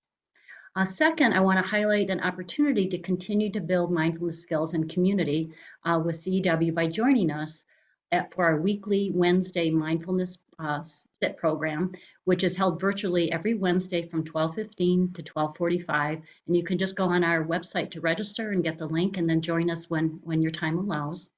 And then lastly, we hope that you will join us for the upcoming programs presented by the Carol Hollenshead Inspire Awardees recipients. And this year's first cohort, as we talked about, the first one will be happening November 2nd with Ricky Morrow Spitzer and Caitlin Taylor. When again, it's going to be via Zoom, at least for the first one. We'll see how the rest of it goes. And it's entitled Addressing Sexual Misconduct in Your Community. And we hope to see you there. So thank you all for being on the panel today and for all of you being with us. We will now take a short break, a 5-minute break, a pause. So I encourage you all to get up, stretch, do what you need to do to take care of yourself. And then we'll come back at 12:05 and then we'll hear from our Twink Frey visiting social activist, Dessa Cosma, as she presents on her work, The Intersectional Multi-Generational Fight for Voting Rights. I hope to see you all in just a few minutes. Thanks again.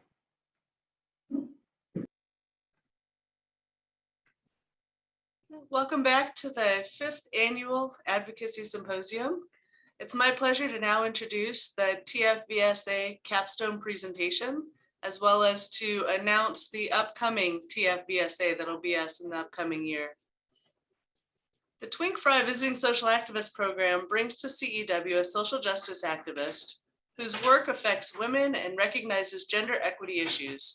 One goal of the program is to build the capacity and effectiveness of social activists by providing space and financial support for a project that would not be possible under the activist's usual circumstances. Through the program, Twink Frey visiting social activists are able to dedicate time for reflection, research, planning, and writing related to their area of activism. Each visiting social activist is required to work on a project that will advance the future work of the Twink Frey Visiting Social Activist Program and potentially benefit other activists. There are many ripples from this program in that it supports the career trajectory of a social activist, creates an end product that can inform the work of others, and leverages the U of M brand to increase exposure to the activist's work. It is through the vision of Twink Frey that the Visiting Social Activist Program is made possible. Twink has dedicated herself to amplifying the voices of women and encouraging women and girls to find their voices to create change. In addition to the Visiting Social Activist Program, Twink founded the Greater Grand Rapids Women History Council and the Nokomis Foundation. It's an honor to have Twink in the audience with us today. Thank you, Twink, for being here and for your support and creation of the Twink Frey Visiting Social Activist Program. It's now my pleasure to welcome the outgoing Twink Frey Visiting Social Activist, Dessa Cosma. Dessa Cosma grew up in the Deep South, splitting her time between New Orleans, Louisiana, and Augusta, Georgia. She's been a social justice activist for as long as she can remember, starting her environmental, LGBTQ, and reproductive justice efforts in high school. She attended the University of Georgia and earned bachelor's degrees in international affairs, women's studies, and anthropology. After graduation, Dessa moved to Detroit to work as the senior field organizer for Planned Parenthood affiliates of Michigan. In 2018, Dessa started Detroit Disability Power to grow the organizing power of the disability community and to continue bridging the gap between the disability community and larger social justice movements. She has a particular interest in disability-focused political work that is grounded in anti-racism and economic justice. During her work as the Twink Frey Visiting Social Activist, Dessa created a resource entitled The Intersectional Multi-Generational Fight for Voting Rights, which is linked on the CEW website. Thank you, Dessa, for joining us today to speak about your advocacy work. Hi, everyone. Thank you, Tiffany. It's such a pleasure to be here. As was said, my name is Dessa Cosma, and I am the executive director of an organization called Detroit Disability Power, as well as the outgoing CEW Visiting Social Activist. I am a white woman with long blonde hair, wearing a black shirt and sitting in front of a brick wall on my back porch. What I just did was called a visual description. It's an accessibility hack that I encourage all of you to try on as we live in this virtual world of Zoom. And the reason that's important is for those of you who are looking at a screen, you may have already known that information that I just described about myself. But for people who don't see, they're blind or low vision, I just gave them access to information that's important for them. It's important to help place who I am in this moment in time by sharing the information about what I look like. So I invite you guys to try that on, and I will probably point out some other accessibility best practices along the way in the next 20 to 30 minutes. That is how I roll, and it's a great opportunity to increase our collective commitment to making sure that everyone can participate fully. I'm a wheelchair user and a little person, something that would probably be the first thing you would notice about me in real life, but it's something that I do have to announce on Zoom. And it's really an important part of my identity, which you'll be hearing quite a bit in the next little bit. But before I really jump in, I just want to say how great it is to be here. I want to give a special thanks to Twink, Frey, and all the great folks over at CEW for bringing me into the fold a few years ago and really supporting me in my work. And of course, for inviting me to speak this afternoon. So as I was preparing to talk with you all, I was reflecting on my beginnings with CEW, which actually were back in 2017. And at that point, I was leading a statewide economic justice organization, but I knew that I wanted to shift the focus of my work on building the political power of the disability community, of which I am a part. And as a longtime organizer and lifelong disabled person, I had some ideas about how to do that, but I hadn't really seen it done in the way that I thought was possible. I needed more information about what was happening politically for the disability community around the country. I also needed a bigger and more diverse network of disabled people who were organizing, disabled culture shifters who were changing the way we think about disability and create art and writing about our experience as disabled people. I needed them to help me learn, and I needed them to hold me accountable, because I knew that my own experience of disability was extremely important and valid, but that it was one of 64 million in the United States. And so through the VSA, I was able to interview 50 amazing people in 10 cities, and I learned a tremendous amount. I gained confidence in my ideas and my strategy, and I began cultivating relationships that are still dear to my heart and my work today. I'm in the final processes of writing up a toolkit to share the incredible ideas and strategies of these wonderful disability justice activists. So stay tuned about that. But the toolkit aside, what was immediately beneficial from the CEW support and subsequent interview tour was everything I learned that enabled me to start the organization that I now proudly run. And, back then, Detroit Disability Power was just a twinkle in my eye when I connected with CEW. As I said, I knew I wanted to focus my work on building the political power of the disability community, but I needed to learn more before I could jump in and start organizing in a sustainable way to that end. Talking to all those brilliant people I mentioned around the country really did the trick. And in the fall of 2018, I launched Detroit Disability Power. We just celebrated our 3rd birthday. And now we are a staff of 7 with more than 180 dues paying members and some truly amazing campaign wins under our belt. So the relationships and learning supported by CEW were totally essential in me being able to get from there to here.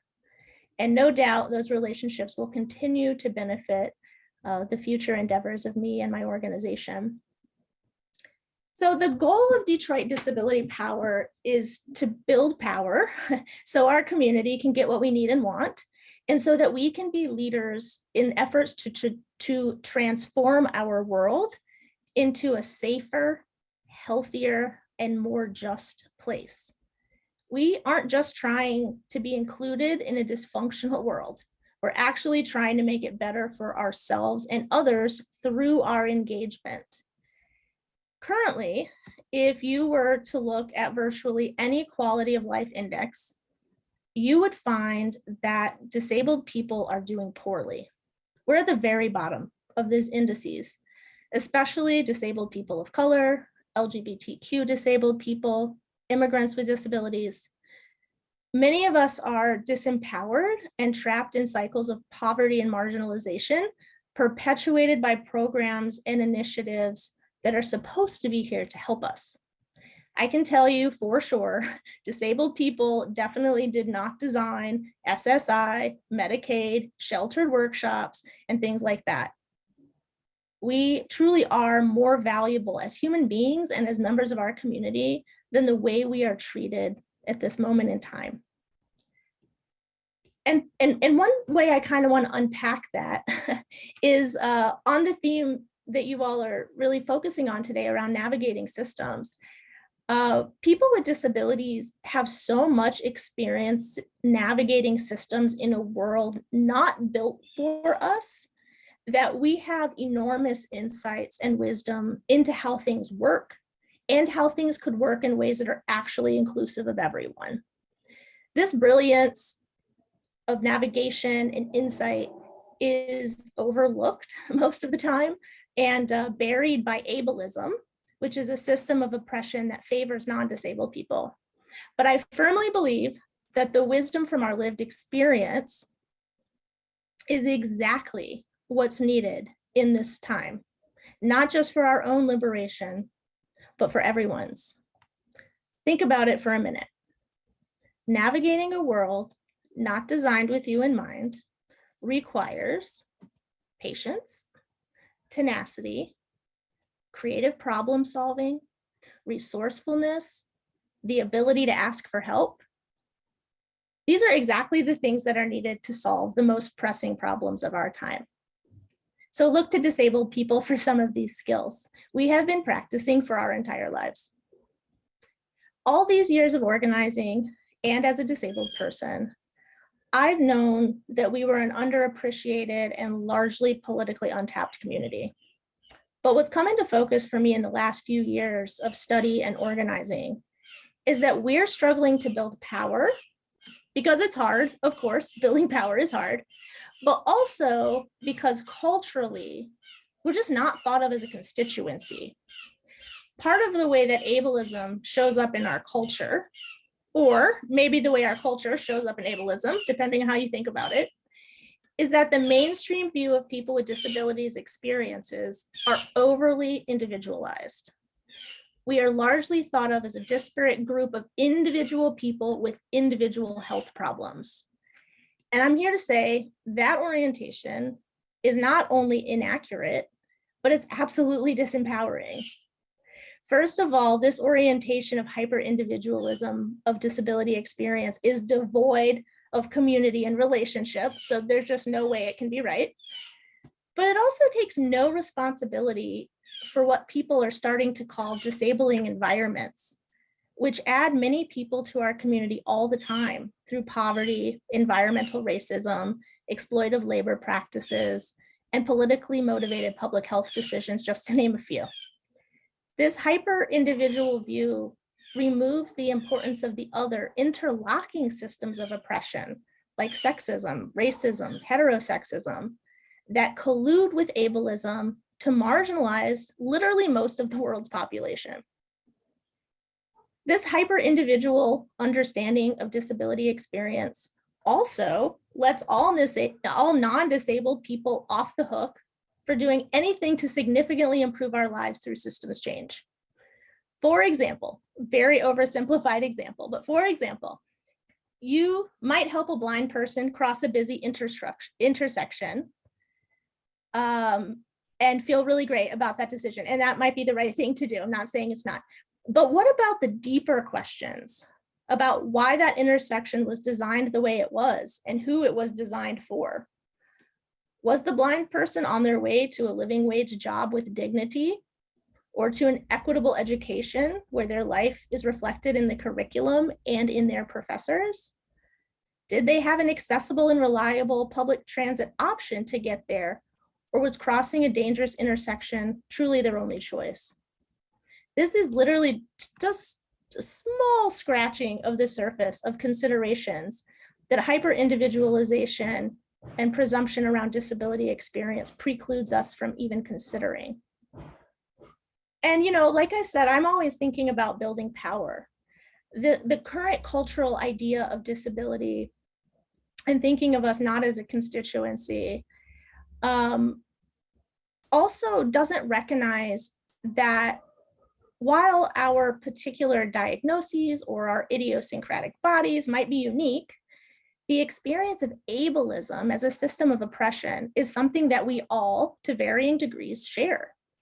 And as a result of this shared struggle, we also have incredible opportunity for building relationships, building community, and building strong, powerful movements for change. Simply put, there are a lot of us, and much of what we need is the same. Part of the way ableism shows up is to separate us. Ableism separates us from other disabled people and encourages us to run away from our disability identity, masking this normal part of human diversity as something to be ashamed of or embarrassed by. The way I see it, we got to come together across type of disability and other difference to co-create the alternative way of existing that I truly, truly believe is possible. This would be a reality in which we are proud of our full selves and who we are, where we know our worth, acknowledge the challenge and hardship of our situations, but use the insights from navigating that challenge to design a more inclusive and just world. So I know I've said a lot and I still have quite a bit to share. So I want to do a quick recap. So far, we have talked about how, in general, people with disabilities are not doing well when it comes to access to resources and opportunity. We've also talked about how the upside of being so marginalized is that we have survival skills and valuable insights that are, at least can be, beneficial beyond our own lives and existence. And we've talked about ableism, the systemic oppression of disabled people, which is deeply embedded in mainstream culture, to the point where we have been fooled to believe that people with disabilities are doing poorly in the fact that we're doing poorly is inevitable. So ableism is tricking us to think that of course disabled people aren't doing as well. They can't walk, they can't see, they can't hear, right? I'm just gonna say again, like that's ableism.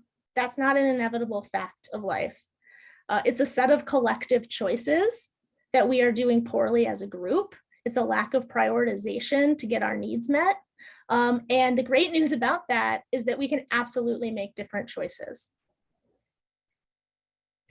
Building power in the disability community with non-disabled allies is crucial for making different choices. Until we are understood as a constituency of people who have the ability to organize and get our needs met, we're just not going to be taken seriously. We will continue to be pitied rather than prioritized. And that is not a place I want to be. So this is where voting rights really comes in a crucial way. The theory of change that I've laid out in the last few minutes really does require a functioning democracy, one in which we can, one that we clearly at this point cannot take for granted. And voting rights and access are central to the work of Detroit Disability Power and have been the focus of the second half of my VSA tenure with CEW. To build power, as I've said, we have to shift our culture to understand our community differently, but we also have to be able to show up and engage in the democratic process. So I take a moment to invite you to reflect about all the ways and places that you voted in your life. Maybe you voted one time, maybe you've been voting for 50 years. Either way, just think about what that experience was like. Were the polling sites all wheelchair accessible? Were there wheelchair height voting booths? Were there workable, accessible voting machines and trained poll workers to use those machines? Were there sign language interpreters? Was there adequate signage and accessible parking? If you voted absentee, could you have done that independently and privately without being able to see? Your answers, if you're thinking back on your voting history, are probably mixed. Some polling sites, some election workers, and some processes are just great, and others leave a lot to be desired. A lot of this left to be desired part has to do with aging infrastructure and fewer public places where voting can happen. More than 20,000 polling places in the United States are inaccessible in one way or another. 20,000 polling sites. In 2016, 60% of polling locations surveyed by the federal government across the country had at least one barrier to physical access or to private independent voting for people in need of accommodations. There are federal and state laws protecting disabled voters, but enforcement is an issue, as are resources for ensuring equal access.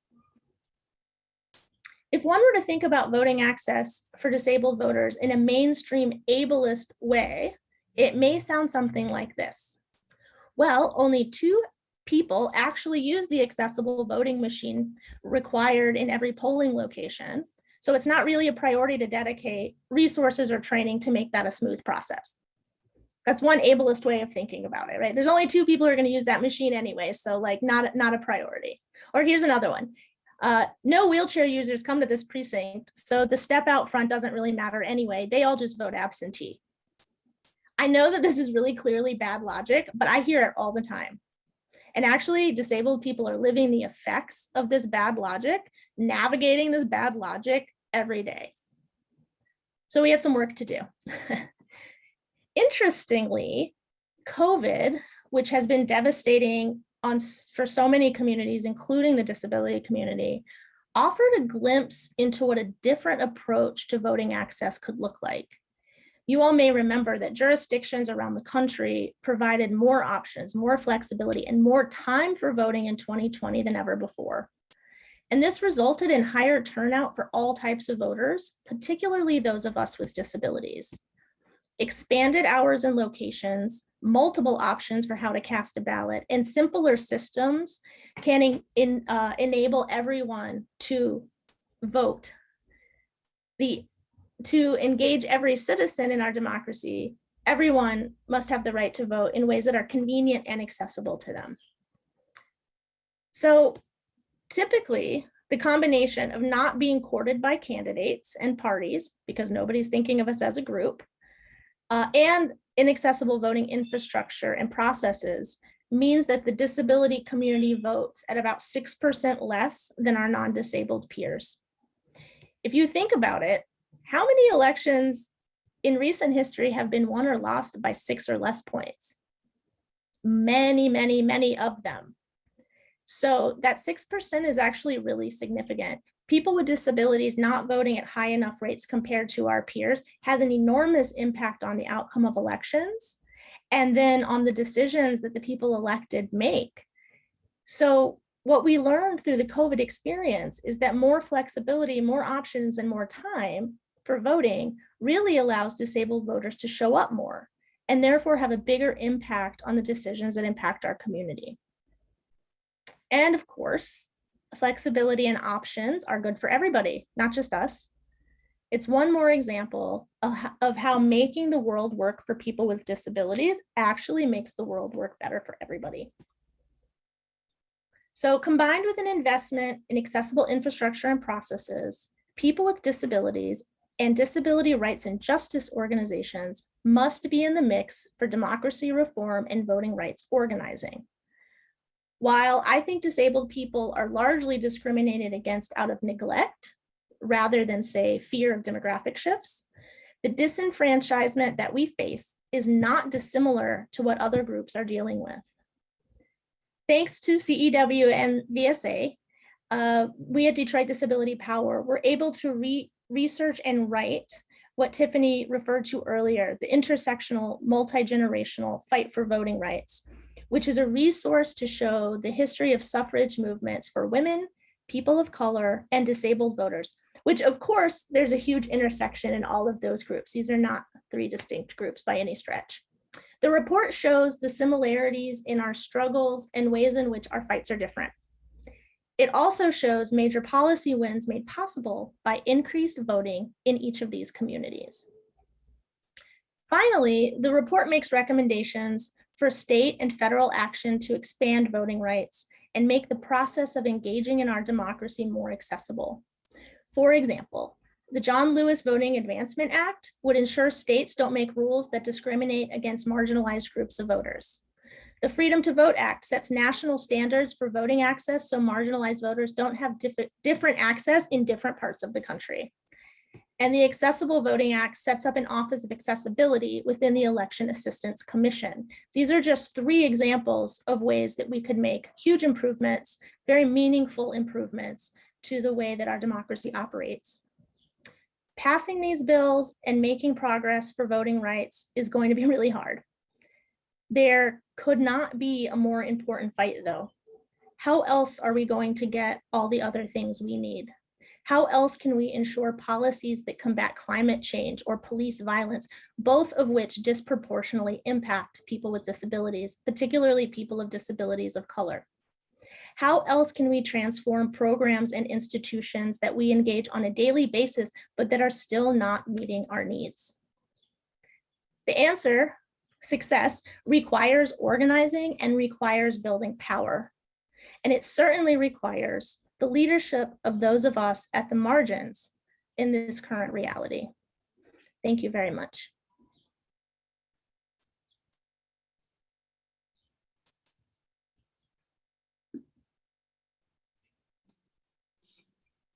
Thank you, Dessa. I'm Sandra Idarosa, and I'm going to be, I'm the newer Associate Director here at CEW Plus. That was really an inspiring and just so heartfelt talk. Thank you so much to you, and thanks to Twink Frey for being able to support these initiatives such as the one you've been talking about. So there's lots of questions. I'm going to start with the first one that was submitted. I know you talked about a lot of challenges, but can you describe one or two enduring challenges in your change effort, and what are some ways that you have dealt with those? Thank you for the question. This is Dessa. You'll notice that I say my name before I speak, and the reason I do that is because it helps with closed captions and it helps with ASL interpretation. So it's another thing I invite all of you to try on, saying your name before you speak. Beyond some of the challenges that I just spoke about, I think that kind of one of the underlying problems is that disability is still a taboo topic in our culture. It's something that very few people have had a real frank conversation about. And I know this because I do a lot of anti-ableism workshops. This year alone, I think we've trained about 2,000 people in anti-ableism workshops. And so I really get to see some themes across those trainings. And the taboo nature of disability comes up when in 2 major ways that I think really thwart something deeper and more meaningful being able to happen. One is people get very tripped up around language. People don't want to say the wrong thing when talking about disability, which I love. People don't want to say the wrong thing. That makes sense. But the fact is, the reason we don't know how to talk about disability is because we are not really given the space to talk about it and to learn about it in a way that is actually led by people with disabilities or endorsed by disabled people, and so non-disabled people and even disabled people aren't sure, like, how do I talk about this without being offensive? And then they just don't talk about it. And so it perpetuates this marginalization and this taboo in our culture. And then, the question of who is disabled and what is disability is another result of the confusion around that is legit. I mean, there's not a clear-cut black and white answer to what is disability and who is disabled. But the fact that we can get so stymied by that is also because we don't have a culture we can have these kind of frank conversations. And so, when we can't have frank conversations, we're not really going to make progress. And so, I'm a big fan of being really explicit about things. I'm a big fan of doing both the head work and the heart work of unpacking disability experience with disabled and with non-disabled people, because it's not just an intellectual exercise. There's also a lot of feeling and emotion and history and experience in that. We learned ableism from the time we were born. And so we just have so much unlearning to do that we just need to create more and more opportunities for people to unlearn. So that's one answer to the question. There's 100 more, I'm sure. Well, I'm sure there are, but those are some really That's a really thorough answer. So I want to shift into something that is impacting our country in general, which is voting rights, particularly for people with disabilities or underrepresented populations.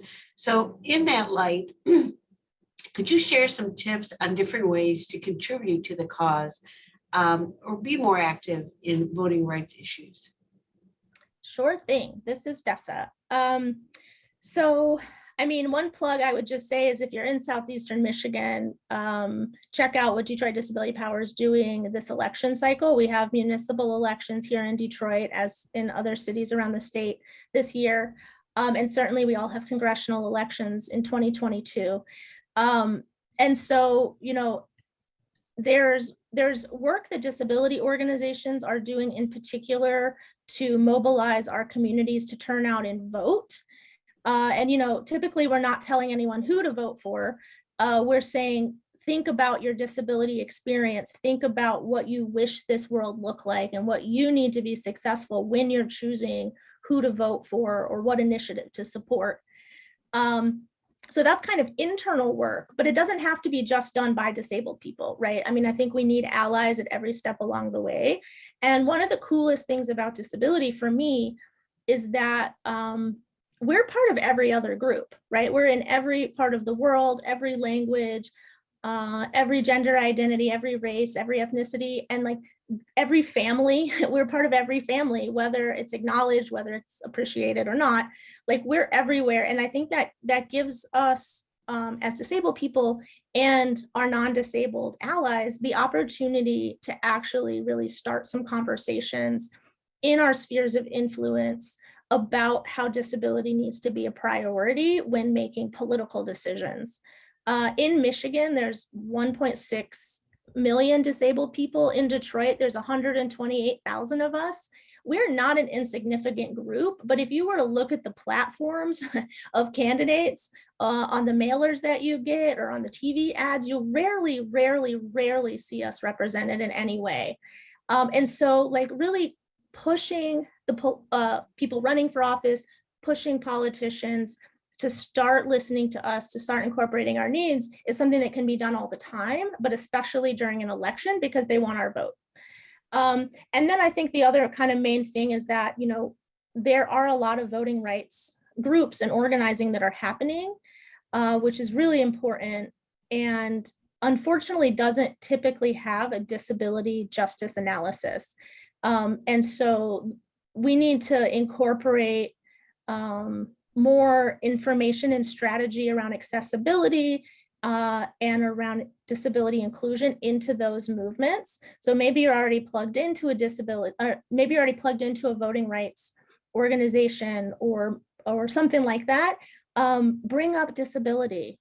And if it's not brought up all the time, bring it up all the time. That's how we got to shift consciousness and like, you know, change the taboo into an actual, you know, actually meaningful conversation about what needs to happen for us to truly engage in our democracy.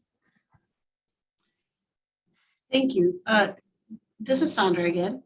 And I just, you know, judging by how many questions are in the question and answers, clearly, you know, you sparked a lot of thinking. So I think we probably have time for maybe one more.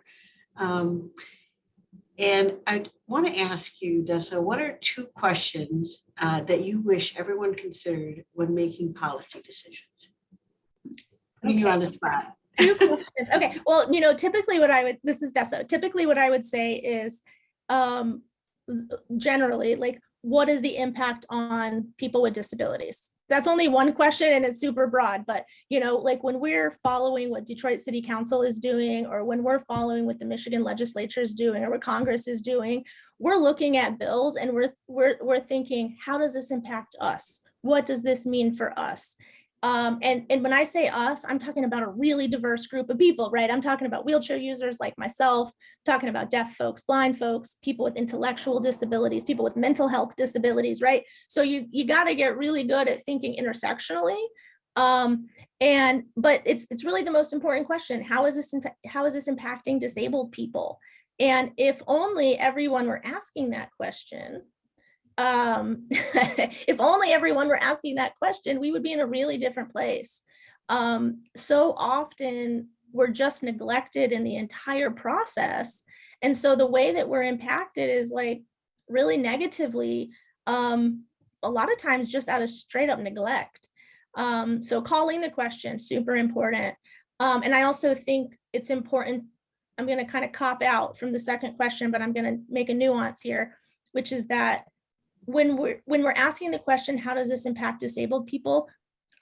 We have to also remember that certain types of disabled people are more marginalized than others. So people with mental health disabilities and intellectual disabilities and chronic illness, for example, are often not thought of when we're thinking about disability. And so we have to pay special attention. And we, of course, have to remember that other parts of our identity, race, class, gender, et cetera, really matter in how our disabilities are perceived and responded to. And so it's another thing I love about disability is that it forces us, if we're paying attention, it really forces us to be intersectional in our analysis and our problem solving. This is Sandra again, Dessa.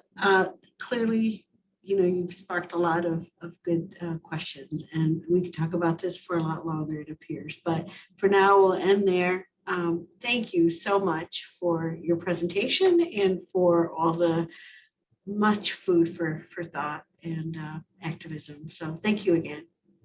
Thank you so much for having me.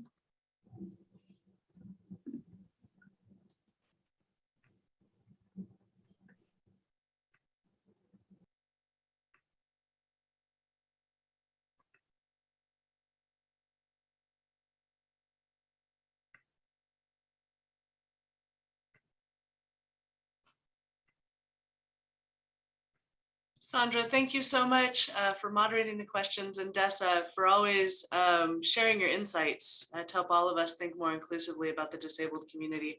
Every time I hear Dessa talk, I'm inspired to figure out new ways to create change. I'm going to try and do so now. I haven't done this before. This is Tiffany. I'm wearing a beige jacket, glasses. I have dark hair, and I don't know what to call my skin tone, but I'll work on finding a definition next time. I have a black shirt under my beige jacket, and I have a virtual background of students in the CEW library behind me. It's my honor now to look ahead and to welcome our 2022 Twink Frey Visiting Social Activist. I invite Dr. Teresa Anderson to join me on the virtual stage. Dr. Anderson is a senior researcher at the Urban Institute, a nonprofit, nonpartisan social policy organization located in Washington, D.C. Teresa has led teams for over 10 years conducting mixed methods research on important policy issues with the goals of reducing social inequity and promoting social justice. She's building a body of work on parenting students to inform policies that would help support family well-being as parents pursue and achieve their educational goals. She earned her MPP and PhD from George Washington University and is an Ann Arbor native. I'm looking forward to welcoming her back to Ann Arbor for her residency up here in the winter term. During her term as the Twink Frey Visiting Social Activist, Dr. Anderson will examine how resources, supports, and policies in areas like higher education, the social safety net, tax policy, childcare, the labor market, and pre-K to 12 education account for and serve Michigan families in which a parent is pursuing a college degree. From this work, she'll provide insights on policy and practice changes that would make it easier for student parents in our state, and specifically in the U of M system, to meet their educational goals. As you learn about her work, please consider how you and your networks might be able to partner with her. Teresa, it's my pleasure to welcome you today. Thank you so much for being here. Thank you so much, Tiffany, and thank you for having me. I'm very much honored for this opportunity, this fellowship. In recognition of Dessa's prompt, I am a white woman with curly brown hair that never cooperates on Zoom. I have a red shirt and I'm in a sparse sort of home office with, there's probably going to be a cat at some point in the background. So I'm very excited to work with you all in the University of Michigan community on critically important issues at a place I really care about deeply, as Tiffany mentioned. I grew up in Ann Arbor. My mother is a faculty member at U of M. In a sense, I kind of feel like I grew up at the university, so I'm very excited to come back and give back to the university and to the state of Michigan through this work. So also, as Tiffany mentioned, I'm a senior researcher at the Urban Institute. At Urban, I do research, evaluation, and policy analysis on how to better serve people who are not traditionally well served in public education systems. So that's included adult learners, out-of-school youth, minoritized student groups in K-12 and college systems. And for the last few years, I've been doing a lot of work on college students with children. So this focus on parenting students, for me, came out of an interest in thinking about families as reinforcing systems and how positive or negative education experiences can reverberate across generations. And also thinking about how supports across generations can help children and parents meet their education goals simultaneously, kind of like a two-generation frame, if people are familiar with that. So I completed my dissertation research on women who return to school after having children, looking at the long-term effects of re-enrollment for themselves, but also for their children. And I also completed qualitative interviews with student mothers at community colleges and universities, including graduate students. And during my graduate work, I became a student parent myself. I like to say my son was more of a product of the work than a reason for it, but I definitely got a little bit of a taste of that trade-off. I'm talking about student parents, and some folks might or might not have thought about this issue before. I think in the CEW community, it's probably not a new issue to have thought about, but for those who are less familiar, it might be useful to ground this a little bit.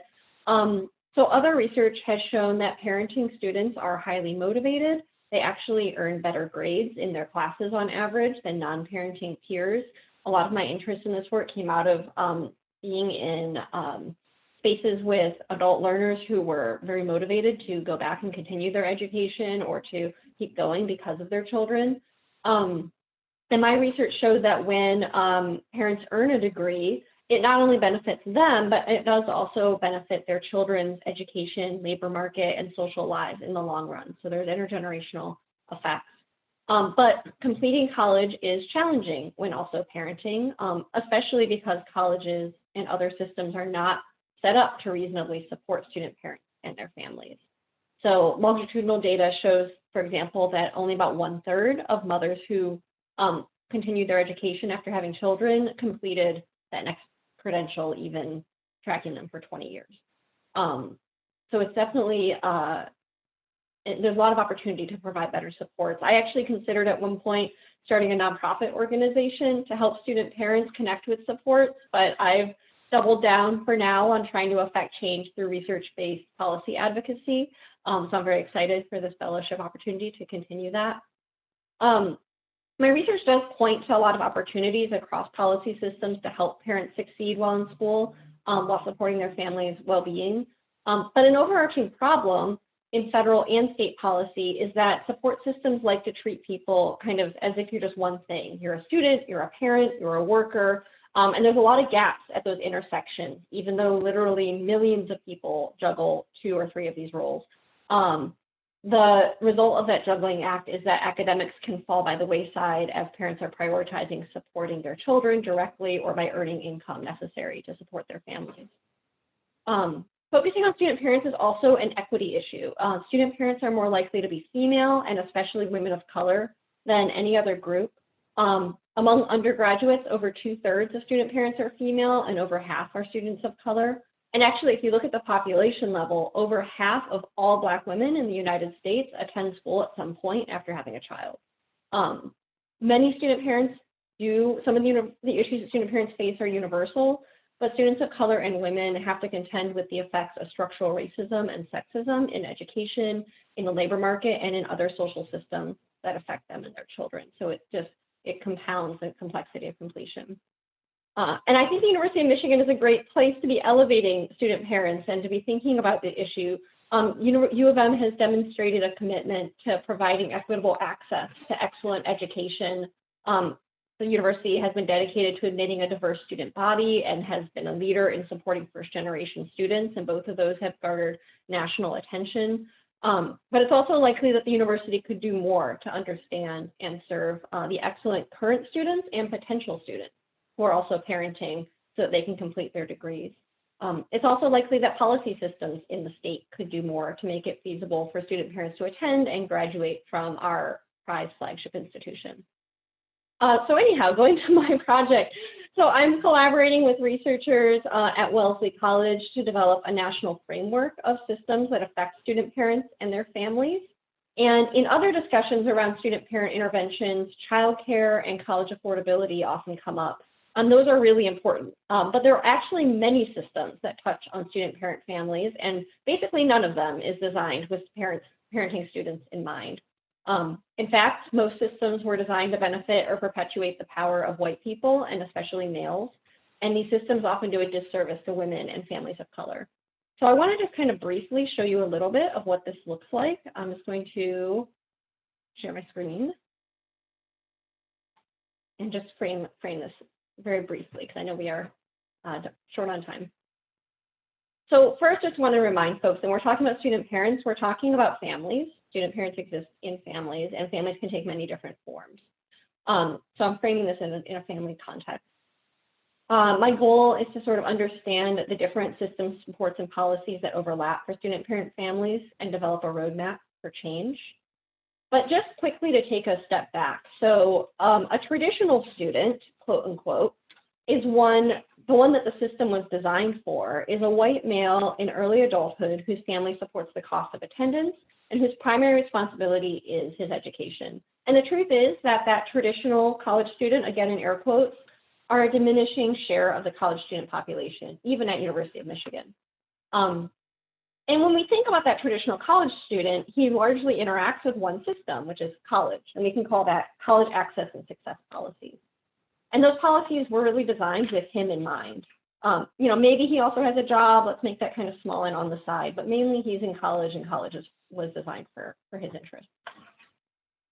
And then when we go to a student parent, she's more likely to be a single female and more likely to be a student of color. And college access and support's not the only policy area that affects her. In fact, there are many systems and policies that affect her. We can talk about tuition assistance and financial aid, employment and the labor market, childcare availability, affordability and quality, social safety net programs, tax benefits, non-safety net supports, including community-based organizations and stimulus funds, pre-K through 12 education system, workforce and training systems, infrastructure, including transportation, internet access, healthcare, all kinds of things, and situational systems, which is a big bucket that includes the immigration system, the justice system, the foster care, child support, child welfare, all kinds of other systems that make sense for her. And this is a lot. This is a lot for, oops, sorry, I just went too fast there. This is a lot for her to navigate. And it's also a lot because these systems, again, weren't designed with her in mind. And it can work better. So as I mentioned, we're currently developing a national map of policy areas and a roadmap for how to make things more supportive for parenting students. But for my VSA fellowship, I plan to dig into how these policies and practices intersect, and the intersections among them play out within the university and in the state of Michigan, with a focus on identifying opportunities to promote access and success in college for those excellent student parents who want to enroll in the university, and those who are already here so that they can complete their degree successfully. So that means mapping the state-specific support structures and how they intersect for student parents on campus, both at the undergraduate and graduate levels. And so I hope to speak with student representatives, staff, faculty, as well as state and local level policy and agency representatives. And if there's others that I should consider connecting with for this work, I'm very open and glad to do that. I live out of state now, but I plan to be around for a few weeks during the winter and spring summer term. So I'd love to coordinate and speak with anyone interested in my work. So with that, I don't know how much time I left, but I'm glad to answer any questions we do have time for. I apologize for going on a bit.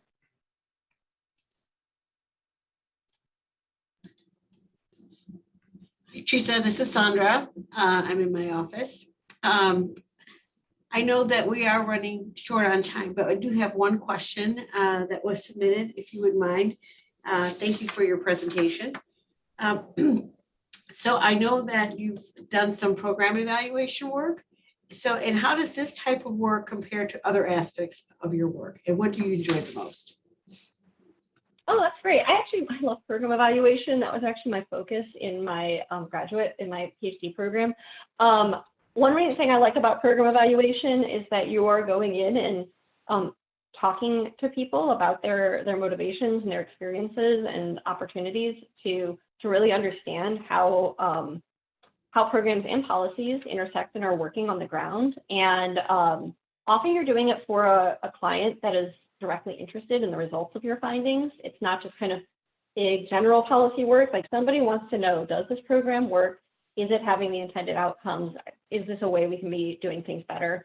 And I really like going in and being able to try to answer some of those questions and to use insights from often the program participants being like the best experts on those perspectives. That compares, I mean, there's a lot of different ways of approaching, I think, knowledge building and answering important social questions. So I think that each of them has like a place, and it's interesting to have a variety. But I'm glad to answer. So whoever sent that question is welcome to email me, because I'd love to talk more about kind of program evaluation as well as other aspects of policy research to expand on this. Well, thank you, and welcome back to Ann Arbor, even if it's just virtual. So I'm going to hand it off to Tiffany for our concluding remarks, and thank you again. Thank you, Teresa and Sandra. Throughout the day, I've been listening for different themes, and some of them that came through to me were lifting voices of others, considering intersectional identities, and advancing work together. Those came through pretty clearly through Nicole's presentation, Christina's, and throughout the panel, as well as our VSA project, our VSAs. It takes each of our perspectives, insights, and ideas to truly create change in meaningful ways. I hope that you will reach out to our presenters, awardees, and to CEW to find ways to partner, whether on national or local issues. Many thanks to each of our presenters, sponsors, and attendees for your time, energy, and support. Today's symposium would not have been possible without the dedication and support of the entire CEW team, with special thanks to Janice Rubin, Erin Lane, Sarah Kavansak, and Doreen Morawski for their hard work over many months to make today successful. I hope you leave today inspired, motivated, and renewed in your resolve to create change. May each of us be the change we wish to see in the world. I hope you all have a wonderful day.